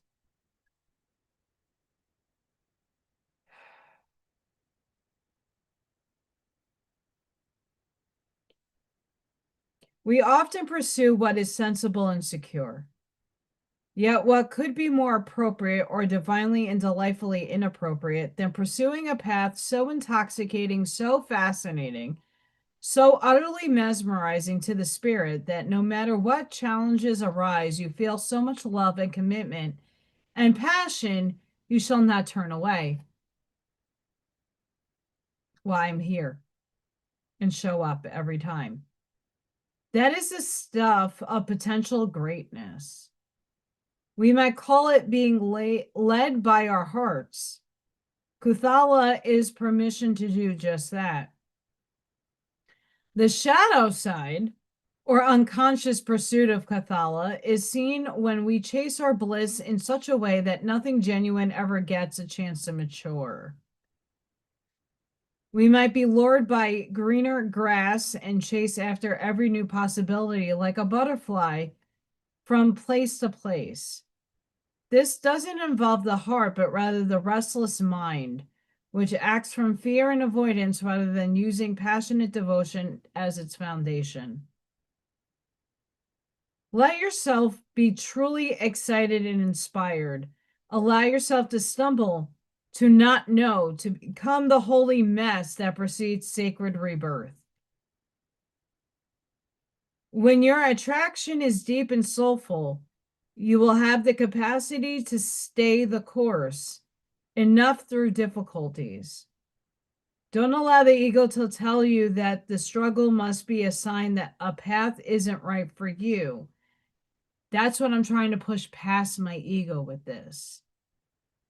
And thus drag you away in such a substitute paradise. That's what I've been avoiding, like listening to my ego and saying, oh, well, this isn't working out. And it's been 4 years, Allison. No, like I show up and this makes me happy. So I'm going to continue. The Oracle of Cathala can relate to those times when you are just discovering the path, feeling inexplicably fascinated by something, and are encouraged to explore what the true nature of the fascination could be.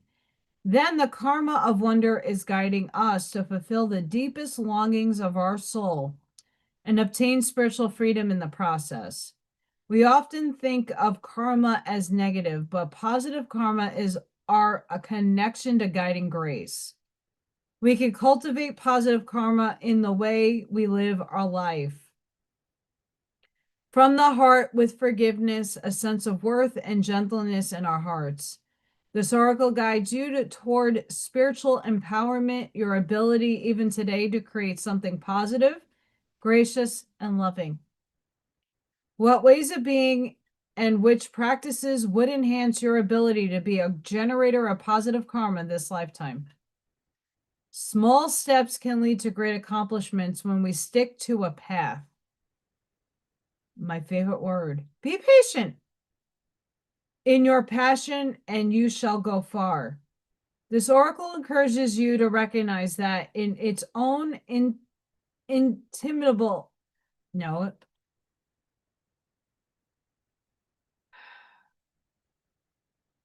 inimitable, however you say that word, way, spirit is practical. It just tends to go via the delirious, rapturous, astonishing, and deeply healing route. Trust what you love and let your heart lead you. You and your life shall become luminous, sanctified in the grace of alchemical transformation. An unexpected and miraculous arising is at hand. I affirm, and so it is.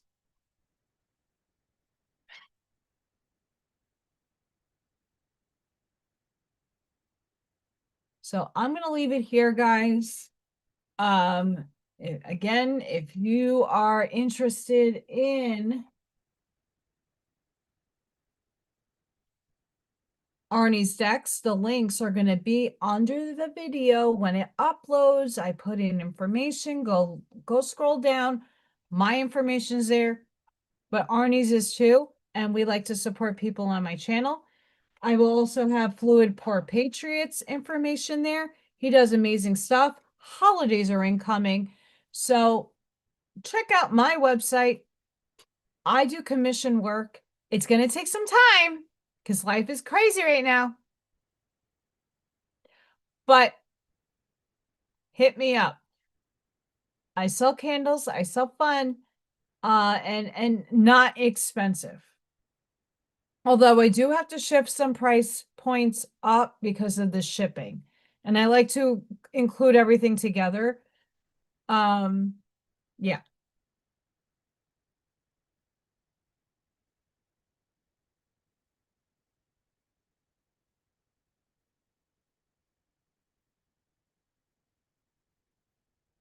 They're like, no, no, no, wait, wait, wait, wait, wait.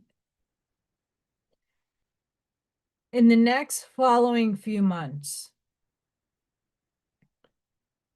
there's going to be a tumultuous energy that's trying to separate everything instead of unifying. We're being asked right now to find the people that we resonate with right in the now moment. And that could be different groups, different facets, different things. And you could be a part of all of them. But know where your heart is steering you, know what you're hearing, and integrate it and absorb it and go to your heart space to know if it's true for you. Stop being naive and so gullible and to accept everything that other people say. I don't want to be accepted. The way I perceive, feel, and experience reality is not the way any of you do. Period. We all have commonalities, similarities, and we all co-created this existence. So of course things are going to overlay. Be mindful, grateful, and compassionate for those that do not know. Hold space for people, for they are in a level of vibration that is not yours. Walk righteously. No matter what is in your way or the people that are naysaying you and smudging your name out there and smearing it with shit.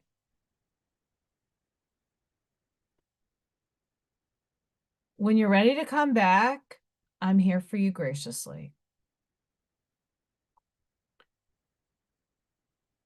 I just know my boundaries and you're not going to cross them again. Otherwise, do you to the best of your ability each and every day. Give yourself compassion when things are off the handle and everything is chaotic.